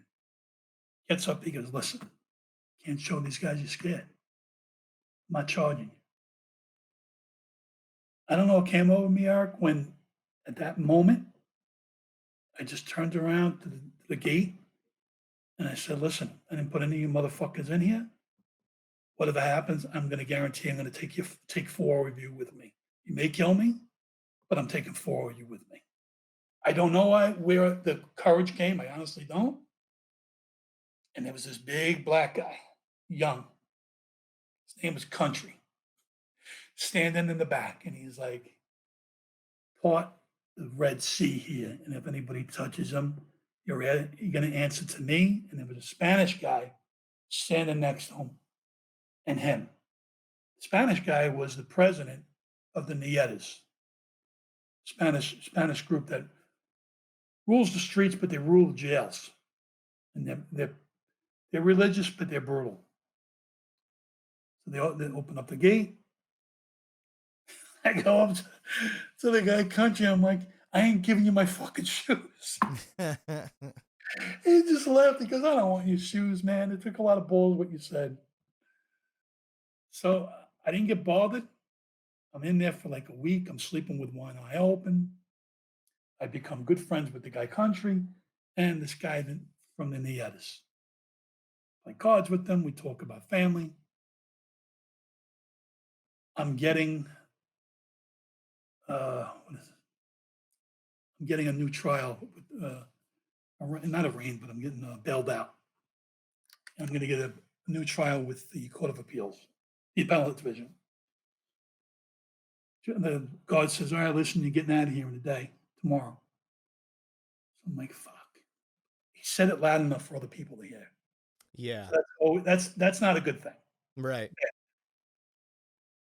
So the Spanish guy comes to me and says, "Listen, we got to talk to you, me and Country. Country's going to ask you something first." He says, "Listen, I see how much of a family man you are. You're a great dad. This guy's 19 years old. I don't have a mother and father. Do you think you can adopt me?" And I'm like, "Country, man, I mean, it's an honor to do that, but I got to worry about my other kids first. We got to talk about this when you get out." I knew he wasn't going to get out. He did a bad crime. He's like, "All right, good. Thanks, man. Thanks." Like, okay. That's a little weird. 19-year-old getting adopted by me, by a Yeah. cop. He needs somebody to put some money on the books for him. So now the Spanish guy's like, "Come here, I want to come talk to you." This episode of the podcast is brought to you by HRH Combat Arms. They can turn your vision into reality. They specialize in gunsmithing and Cerakoting. Your Cerakote specialist is Air Force veteran and retired police sergeant Paul Ware, aka the Sarge. He can Cerakote your firearms, auto parts, tools, even your sports equipment. This veteran-owned business is located at 5025 Saunders Suite 103, Fort Worth, Texas 76119. You can call them at 682-304-0363, and you can find them online at www.hrhcombatarms.com. That's www.hrhcombatarms.com. Listen, I sent some kites out. That's notes through the prison system. And I held a vote, and we want you to become an honorary member of the Nietas. I swear to God. That'll look good in your appeal. What type of extracurricular activities did you do with your jail I time? joined the fucking prison gang. I joined the family. So I tell him, I'm like, "Listen, man, it would be an honor, but I can't. I came in here alone. I got to go home alone." He says, "All right, I understand. Can you do me a favor? On the outside, my daughter her eardrum broke and she's in the hospital. Can you check on her? Can you have somebody check on her?" I said, "Sure. Whatever you need, I can do that." I sent a few people over to check on her, make sure she was all right. The guy never fucking forgot it. Never forgot it. He tells me, he says, "I got to tell you one thing. Tonight, they're bringing in a pedophile. He raped a little girl. You need to stay on your bunk and don't move. And you don't hear anything, you don't see anything." I said, "Okay." Guy goes to now I'm just standing on the bunk, I'm not doing shit. Yeah. The guard goes, he's opening the gate for this guy and goes, "Fresh meat, new pedophile." Now everybody knows. Oh shit! The guard said this? God says it. people may not think that's fucking corruption, but it is. The guy's a pedophile, but corruption's fucked up. In prison system, it's really bad. So now I see guys putting cans, whatever they can, in socks. They all stand at their fucking bunks. I see Spanish the president. He put something under his sleeve, shank, and he greets the guy. He says, "You got one choice." Now the guard just leaves. I either stab you to death here, or you're going to run the gauntlet back and forth. I think I'm going to run the gauntlet. I getting stabbed to death. Yeah. Okay. It was one of the most brutal things. That's only half of what happened to this guy.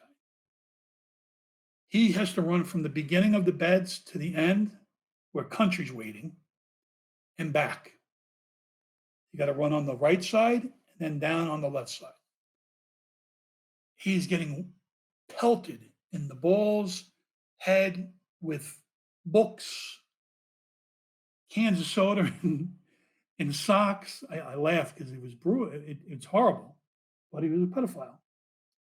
He gets the country, he's like half dead. Country just pulverizes him, picks him up, throws him back onto the right side. He's got to run that way. Makes it back to the Spanish guy. He drags him into the bathroom. He snaps his finger to the Spanish guys. They all grab toothbrushes, 16 of them, and they fucking violate him with the toothbrushes. They raped him. Damn. I don't know if you ever heard a man scream. It's pretty fucking brutal, man. And nobody came to help the guy. Nobody. I just wanted fucking morning to come get out. I bet. Late afternoon, they crack the gate open. I get out, and now my appeal starts. My original lawyer says, "Peter, it's going to be $50,000. I don't have $50,000. So I got about $20,000 left. Can't borrow money from anybody else. So I can't do it. I think we have a good shot, but I can't do it for that. My partner won't let me." So I ended up getting another attorney for $15,000.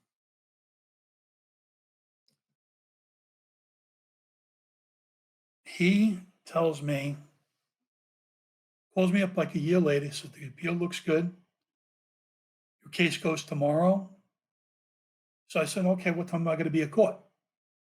He says, "No, you don't have to be at court. This is it's like an informal case, informal hearing. There's 6 judges, and I present the case. You're fine. You don't have to come." I'm listening to my lawyer. "I'll call you tomorrow when I hear. You have to get 6-0 ruling for you for the case to be overturned." Calls me, and I'm waiting for the call. He doesn't call me. It's like 9:30. The phone finally rings. He's like, "Peter, you sitting down?" I'm like, "That's not a good thing." I'm like, "Yeah, but what's going on?" He goes, "Okay, well, you have definitely 4 votes to overturn. 1 is up on the fence. 1 is against you. It's a new judge." Don't ask me why I asked this. I asked him, "What's the judge's name?" He says, "Judge Andreas." I said, "Ben, that's the fucking judge that did the hearings. He can't rule on his own hearings. He's got to recuse himself. It's a conflict of interest." Right. "Well, he's ruling against you." I said, "Then he has to recuse himself." I said, "This is why I wanted to go with you, so I could have pointed him out, and we could have just had a new fucking judge." "Well, that was my mistake." I said, "Mistake?" I said, "I'm going to be screwed." I said, "You got to get him to recuse himself." "Okay, listen, I'm going to go back to this was a Thursday. I'm going to go back and I'm going to have them put it off until Monday. That will give you time to think about what we want to do. I said, Ben, I already know what to fucking do. You can I was refuse like, them. what's there to think about? Weekend comes. Now Monday comes. He's like, Pete, listen, I've made some feelers out. If we ask him to recuse himself, yeah, it's gonna get thrown back into the system. You have another year, but then you're gonna have 16 judges against you, 15 plus them, 16 judges that are gonna vote against you, no matter what. So maybe we should just take a chance, and maybe he'll see the light and he'll rule for you, being that the other five are ruling for you. It was an 0-6 decision. He had turned everybody. Spoke me Damn. up. He says, you lost. You got to surrender on April 1st. I'm like, yeah, thanks a lot, Ben. Thanks for nothing. And then I went back into my, my ex was fucking pregnant. I go back in and I went down to downstate 4 months later, stayed there for about a year. And then I went down to my permanent jail, which was like 8 hours away up in Oneida County. And I saw a lot of shit in prison, bro. A lot. Saw people get cut up. I got stabbed my last 2 weeks because they knew I was going home. But the most messed up thing was I knew this guy named John. I used to see him all the time in the cafeteria during visiting hours. And he was only in for, no, I shouldn't say only, but he was in for DWI. He was going home. They gave him a year in 1 day. Really nice guy, family man, wife and 2 kids used to come and visit him. Really nice guy. I was working as a porter in the hole. There was 30 cells that the guys that get thrown in the hole, solitary confinement. I see him in there. I'm like, what are you in here? You're going home in about 2 weeks. We're speaking through glass.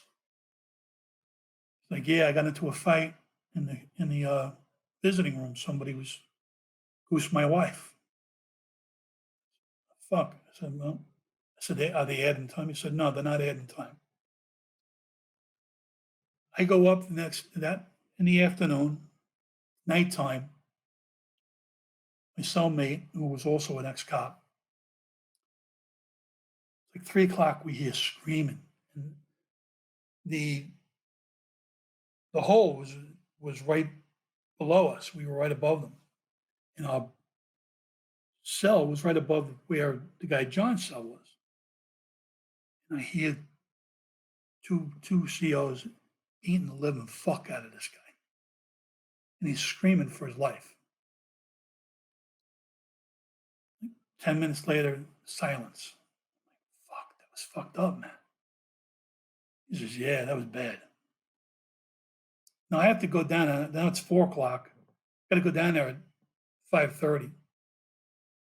I see the state police driving up to the building with the coroner. What the fuck? What happened? So I go down, and one of the COs that I hated, that I knew that was dirty, he says, yeah, John hung himself last night. Now, what am I going to say? I know he didn't. I know you fucking tuned him up. I'm like 72 hours away from going home. So I looked at him. I said, yeah, that's a damn shame. My stomach had this pit, and I was sick to my stomach because I knew they killed the guy. So the grading system for the heating ducts were in the floor. So you basically could hear everybody talking in their cells, downstairs. So Matt and I were talking, and I'm telling Matt, they killed the guy, bro. They killed that guy. CO is hearing me talking downstairs. Now I got to go to work the next morning. One of the COs that I was friends with, he puts his finger to his mouth, like, shh, pulls me into the room, and he has written on a piece of paper, forget what you heard if you want to go home. And wrote, do you understand? I nodded, yes. Shook hands. I never saw the guy again. Now it's Saturday, going home Monday. Sergeant of the building, who was a cop buff, wanted to be a cop, but he just couldn't make it, so he became CO. He knocks on the door. He says, let me into the CO. Let me into one. He says, what are you guys talking about? And we're like, nothing. He said, turns to my buddy man. He goes, who do you want to bunk with when your friend here leaves? Now, he used to call me Pete, and he used to call Matt Matt. He tells him who he wants to go with. He says, all right, go outside. I want to talk to your friend. He starts fucking poking me in the chest. He says, listen, you think you're a fucking detective? I'm like, no. He goes, well, listen, you're not a fucking cop in here. You're a fucking inmate. I said, yeah, I understand that. He goes, forget what you heard. If you want to go home, we hear another word, I'll throw you where nobody will ever fucking find you. Like, Damn. I'm going, I'm in here for a fucking felony, man. What the fuck is going on? I'm like, okay, because you want to get home to your family? I said, yeah. I said, I don't know what you're talking about. That weighed on me for 20 years, that I know a friend was killed and I couldn't do a fucking thing about it. But that is the kind of corruption that was going on in the New York State jail system. And that's beyond, that's just criminal. These guys Yeah. should have been locked up and they should have been thrown in jail for fucking murder too. We don't see our corrections. It's out of sight, out of No, mind. man. No, and it's, I mean, my time came, I got home, but in the meantime, when I was in, I tried to always stay out of my cell. I did anything I could to stay out of my cell. So I worked 3 jobs. I even told, they have these groups for alcoholics. I'm not a big drinker, but I wanted to get into the group and just so I can be out of my cell. Yeah. So I get into this group and then there's a woman in there. Her name was Stacy. She's okay looking, but when you're not with a woman for a long time, anything looks good. So I noticed that she's looking at me, and I was in ridiculous shape. I was doing 1,000 push-ups every day, 300 pull-ups, working out with weights every day. I was doing it religiously. And she's looking at me and looked at her, when it was my turn, I would talk. So the next session, I tell my cellmate, I'm like, I think this lady likes me. He's like, you better not. You're gonna get jammed up. I'm like, yeah, but she's looking at me, man. He's like, don't fuck around. So I sit in a chair and she sits right next to me. She crosses her leg and her foot is behind my leg and it's rubbing me while people are talking. I'm like, what the fuck? So right before I'm let go, I have to go see her for a good report. She hands me, she goes, you know how I feel about you, right? I'm like, I guess so. Her husband's a fucking CO there. Oh, geez. She writes me this letter, and I said, okay, if you want to meet, when I get out, we'll meet. She meets me the day I get out. She has breakfast with my family. So my brother's like, listen, if you want to now, I'll pay for the hotel. I'm like, no, I don't want to do that. Not now. I end up meeting her 3 times afterwards, drive up upstate. I'm called down to parole. My parole officer was a really nice guy. He was trying to get me on FD, the fire department, even with my record. He did everything he could, but he couldn't. He calls me in. He goes, "You got a problem." I'm like, "What?" He goes, "You're gonna have to come in." He's like, "Are you fucking a CEO's wife?" I'm like, "Yeah," because I'm not happily married. Yeah. I found out my ex was cheating on me when I was in. I'm like, "Yeah, why?" He goes, "Was it? Did you go upstate?" I'm like, "Yeah." He goes, "You were supposed to ask me." I said, "It's in New York. Why do I have to ask you?" He goes, "You can't leave the county." I said, "Nobody told me that. They told me I couldn't leave fucking the state." He goes, "Well, you got a problem because the husband is bitching and moaning, and the CEOs are coming down here tomorrow to interrogate you. They want to bring you back." I'm like, "Are you fucking kidding me?" So the last time I had seen her, she had a black eye, and I got her to admit that the husband was beating her. And there were records at the hospital. She had broken her arm once. I called a few state trooper friends. They called, they find it, they give me the reports, and I keep them at my house because I knew something bad was going to happen. So now these CEOs call me in and they're like, "Well, Officer Gomez couldn't come because he had to stay, but Mrs. Gomez had been fired and he had to work.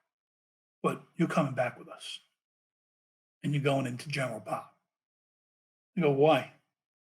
He goes, the guy was a total douche. He goes, "Because you didn't tell your CEO that you were leaving the county." I said, "So I'm being violated for that?" "Plus, because you fucked one of our friend's wife." I'm like, "Okay, so if you're going to take me, just know one thing. I'm going to make a phone call before I go, and Mr. Gomez is going to be locked up for fucking assault too, because he beats his wife, and I have the paperwork." I said, "So let's go." They call him. Okay, let's take a break. My parole officer's like, "Where the fuck did you pull this out of?" I'm like, Mm. "Hey, I'm in trouble. It's not like I forgot how to become an investigator." They come back in. They're like, "All right, listen, you're not coming with us. Don't see Stacy anymore. She's fired. She's no longer working at the jail, and we don't want to have to come back here." And that was it. I got assigned a new PO because I was too fucking friendly with that one, and she was pretty strict, but she made me come in once a week for like 6 months. And then she realized that I wasn't a bad guy, and I was going in every 2 months, calling in at that point. And I had to stay on parole for 2 years. After your 2 year sentence? Yeah, 2 years, and then I couldn't get a job. I went to Fortune Offs, which is a big store out here in New York, really really expensive store, to be just a guard. And I give the guy my resume.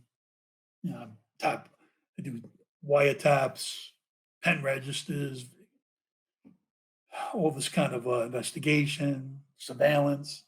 He's looking at it. He goes, "You sure you want to work here?" I'm like, "Yeah, I need the job." He goes, "You're more qualified for my job." Because as far as I'm concerned, you're hired. When can you start? I said, "Tomorrow." He goes, "All right. I just got to do a background check. I'll see you tomorrow." I'm driving home. My phone rings. He goes, "I can't use it. You got a record." I'm like, "Oh my god." So I couldn't get a regular job. And when I became an investigator for some friends, they had a private investigating firm, and I went under their umbrella. I was their lead investigator for like 3 or 4 years, and then they folded up shop. And now, just 2 years ago, I said, "You know what? It's been 20 years. Maybe all this shit is gone."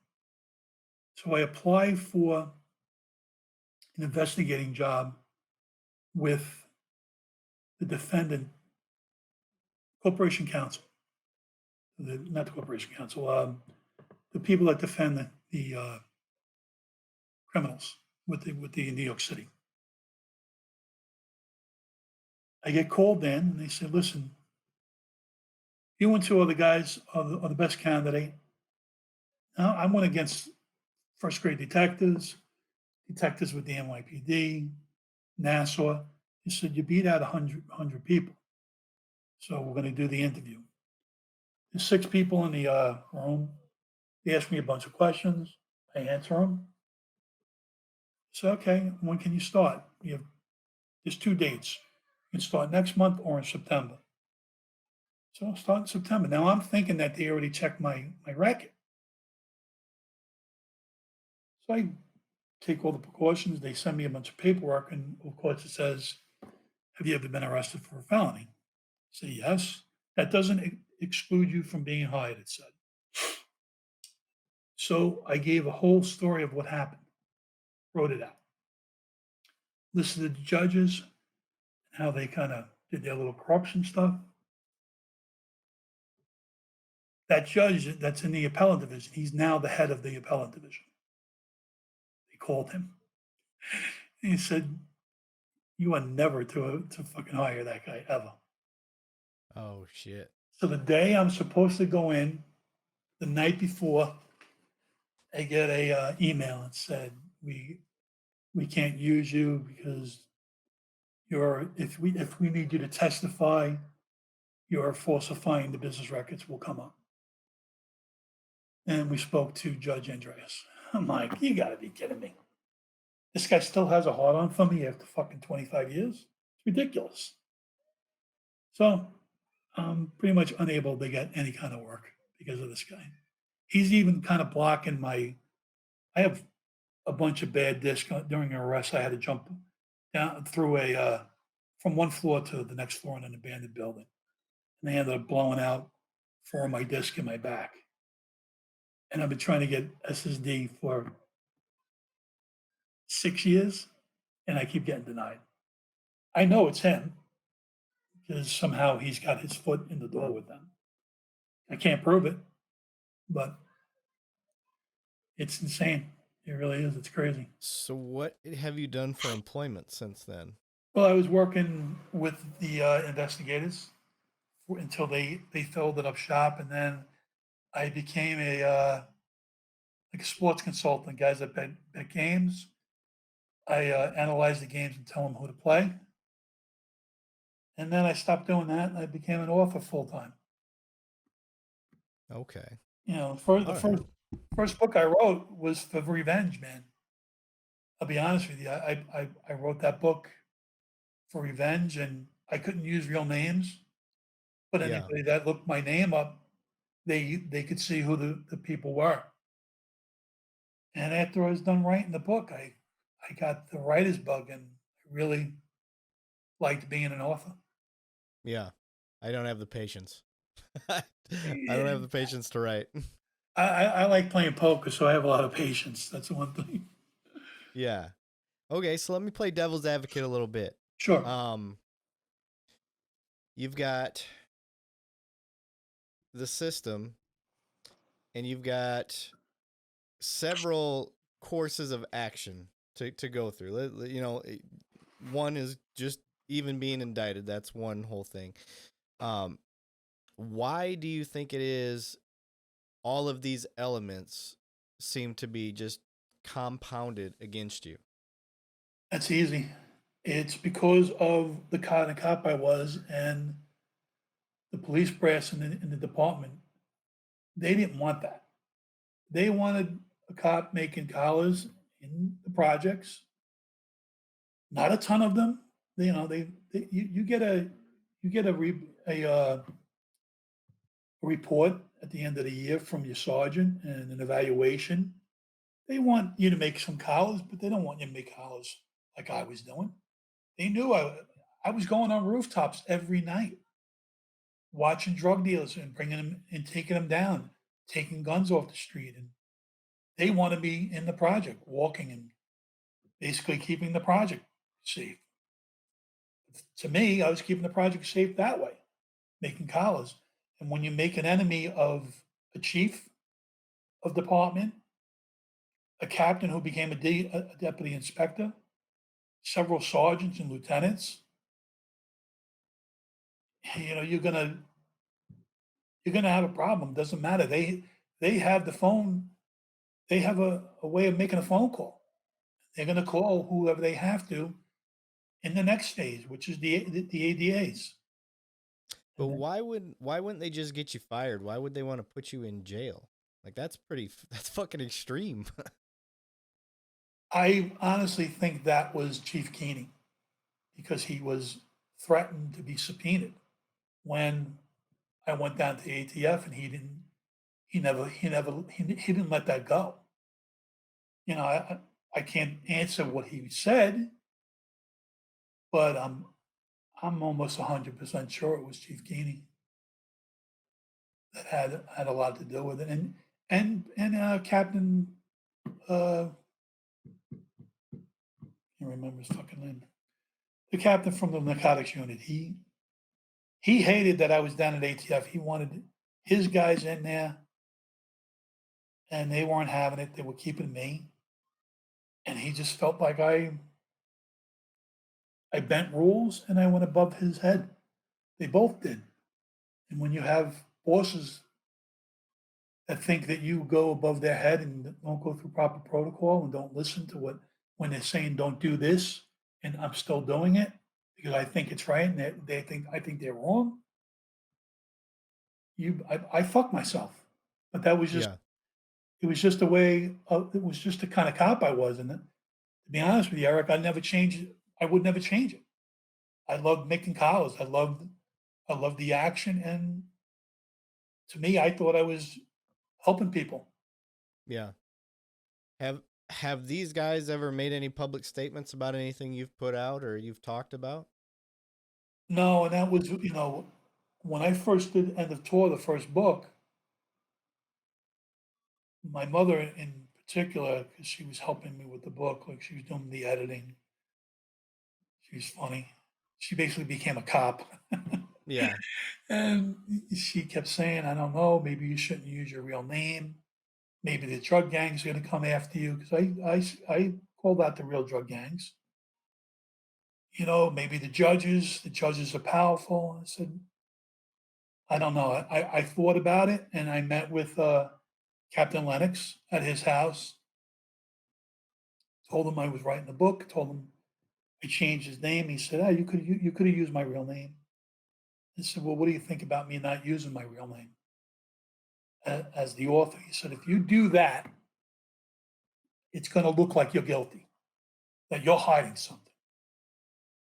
So I called my mother and I said, "You know what?" And I didn't want to use a fake name. I said, "This is what the captain said, and I'm doing it." And I did it. I never changed my name on any of the books. I was going to at one point, but I just keep my real name. I don't write under a fictitious name. Yeah. Yeah.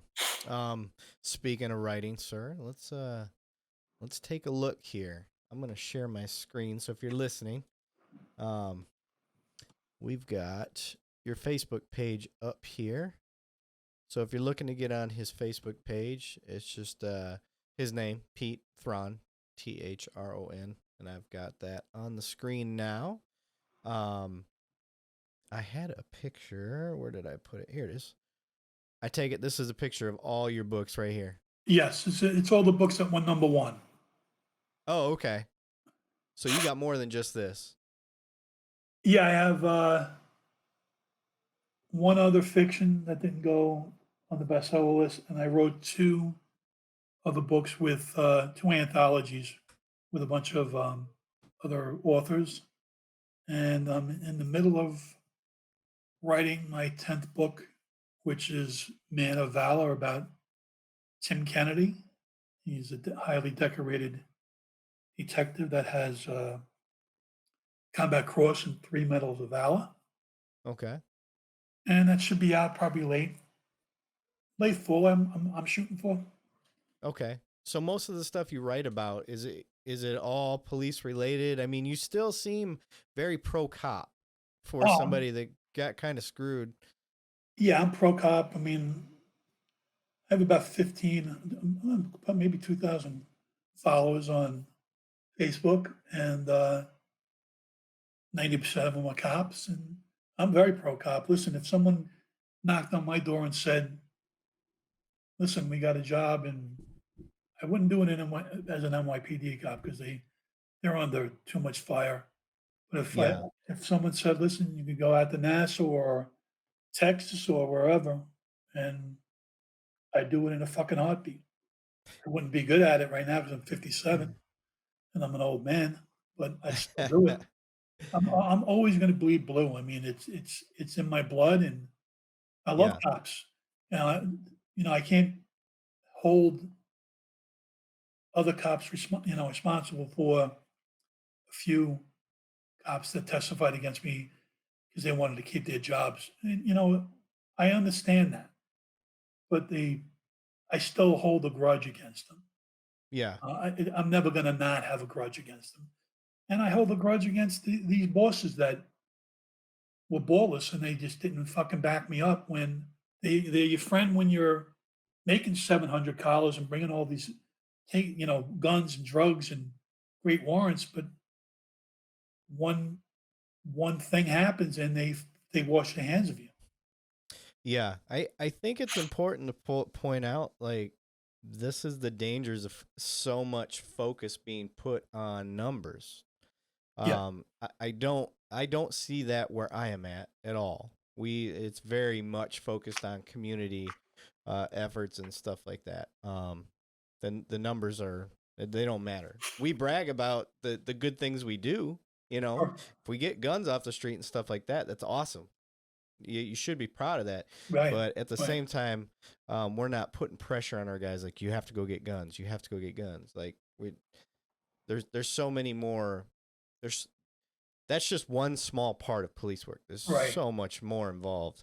Um, and I think the culture of policing back in your generation, that late 80s, early 90s, um, I think it's changed a lot since then. Oh yeah. I can't speak for New York. I can only speak for North Texas area where I'm at, but I haven't seen that type of pressure.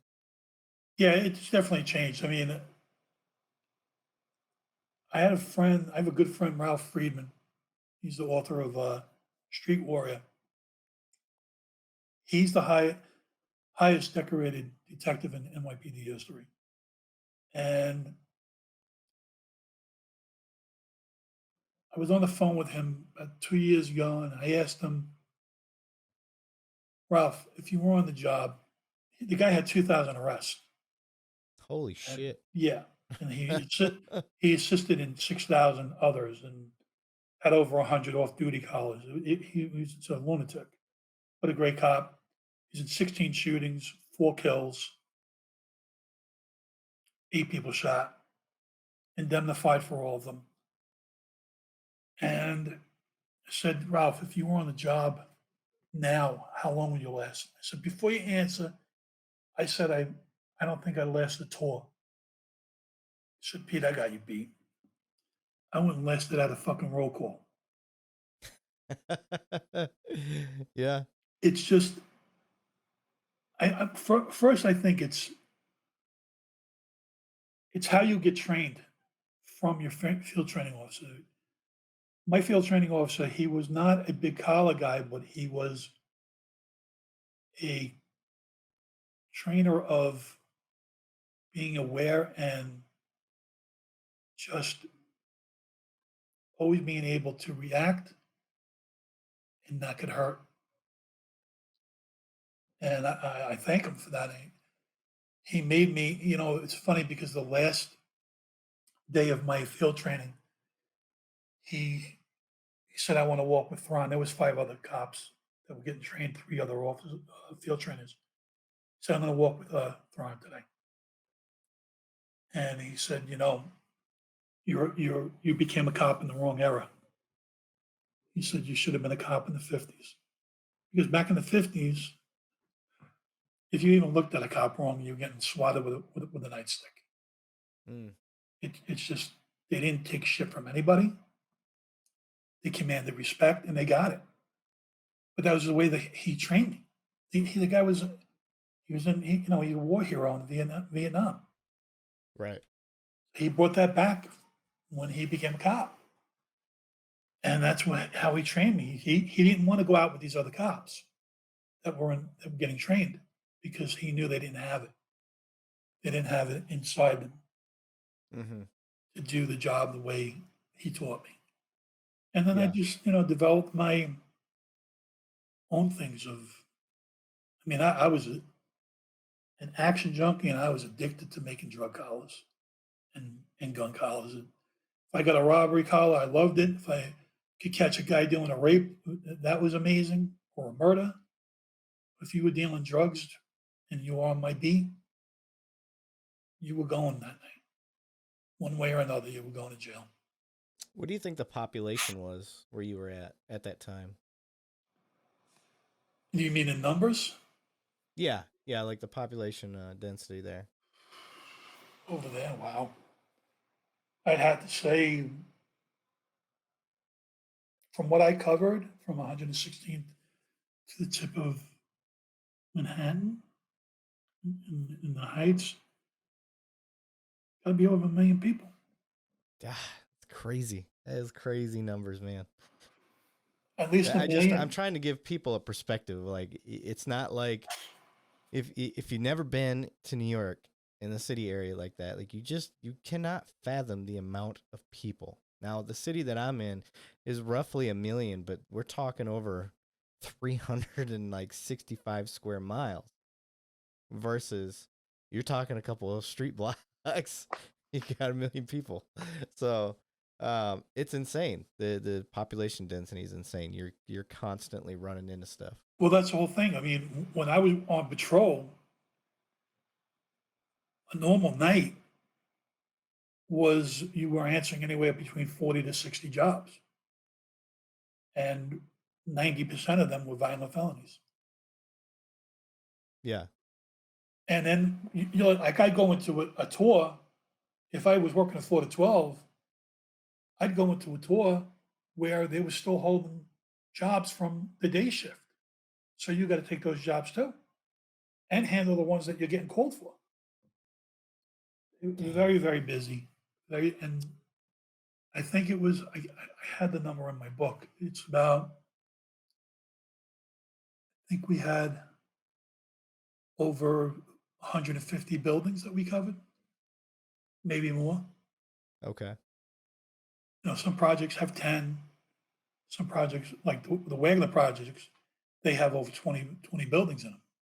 So when you're walking a foot post at Wagner by yourself, you're responsible for over 20 buildings, Dang.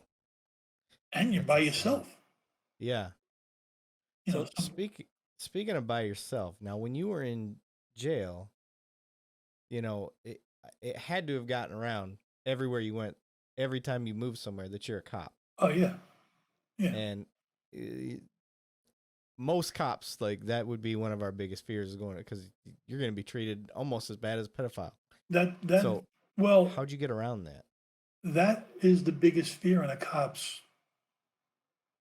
life is not getting shot, not getting stabbed or beaten. It's going to jail if you fuck up. I basically became one of them.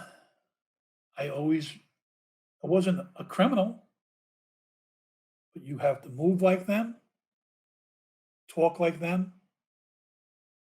And I don't want to sound like I think I'm a hero, but I made myself into a machine physically, where if I was approached into a fight, I may have gotten hurt, but I was going to hurt the guy just as Yeah. bad. So I always kept my police persona inside me and to keep me grounded. I mean, my first 6 months, I thought about killing myself every day. But the only thing kept me alive was my kids, getting home to my kids. Yeah. That was the only thing that kept me alive. Otherwise, I probably would have done it. And How I didn't want to do that to my mother. I didn't want to put that, or my brother and sister. I didn't want to put them through that shit. how old were your kids when you went through that? My daughter was 8. My middle son was 5, and my ex had the baby when I was in. Okay. I was in about a year, not a year, a little less. She was Damn. So you pregnant. weren't. She was pregnant when I had her surrender. Yeah, so it was Okay. 1, 3, and 6. My daughter was 6, actually. I'm sorry, not 8. Yeah, Okay. it was, you know, I'm not gonna let somebody else raise my kids. If I kill myself, no, gonna be another man raising my kids. Yeah. Have you had any sort of PTSD issues from it since? Yeah, I actually have that from I have PTSD from my shootings. So I was in 3 shootings. My first shooting, I had the bullet went right over my head, hit the brick wall that I was standing in front of, and a piece of brick lodged in my neck. And the guy shot at me from a car. I shot at him 4 times and into the door. I tell people I made the car flip, but I didn't. He just took the turn too fast. Like the movies? Yeah, and that was my first shooting. And then I got into shot a dog that was attacking me. Oh, you And couldn't do that today. no, No. no. They villainize you quick. Oh yeah. And then I had a guy turn on me with a gun. I ended up shooting him in the foot, but he got away. He got away? I was chasing him, and he was carrying a gun, and as I was chasing him, he was checking his distance. And every time he checked his distance, the gun would point at me. So I kept telling him, "Stop where you are. You keep fucking turning at me. You're pointing that gun at me. I'm going to shoot you." You don't know if he's going to let one go when he's checking Right. the distance. After the third time, I just was running and I shot him on the run, and I ended up hitting him in the foot. And I saw him skip up, and I said, "Holy shit! I shot that motherfucker on the run."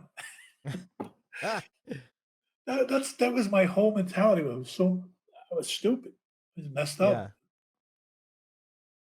He got So, away, and then he ended up showing up at the hospital. But of oh, course, okay. So he did it. I was gonna say, man, that is that's some talent. If you get shot in the foot and then you ghost and no one ever yeah, sees you again. he showed up at IAB about 3 months later. This is right after I got indicted, or before I was getting indicted, and he showed them his shoe because I shot him in the foot. He goes, my nickname on the street was Batman. He said, "Batman shot me in my foot when I was running. I only had a beer bottle in my hand." He called me in. I said, "Come on." He had a fucking gun. We couldn't find it, but he had a gun.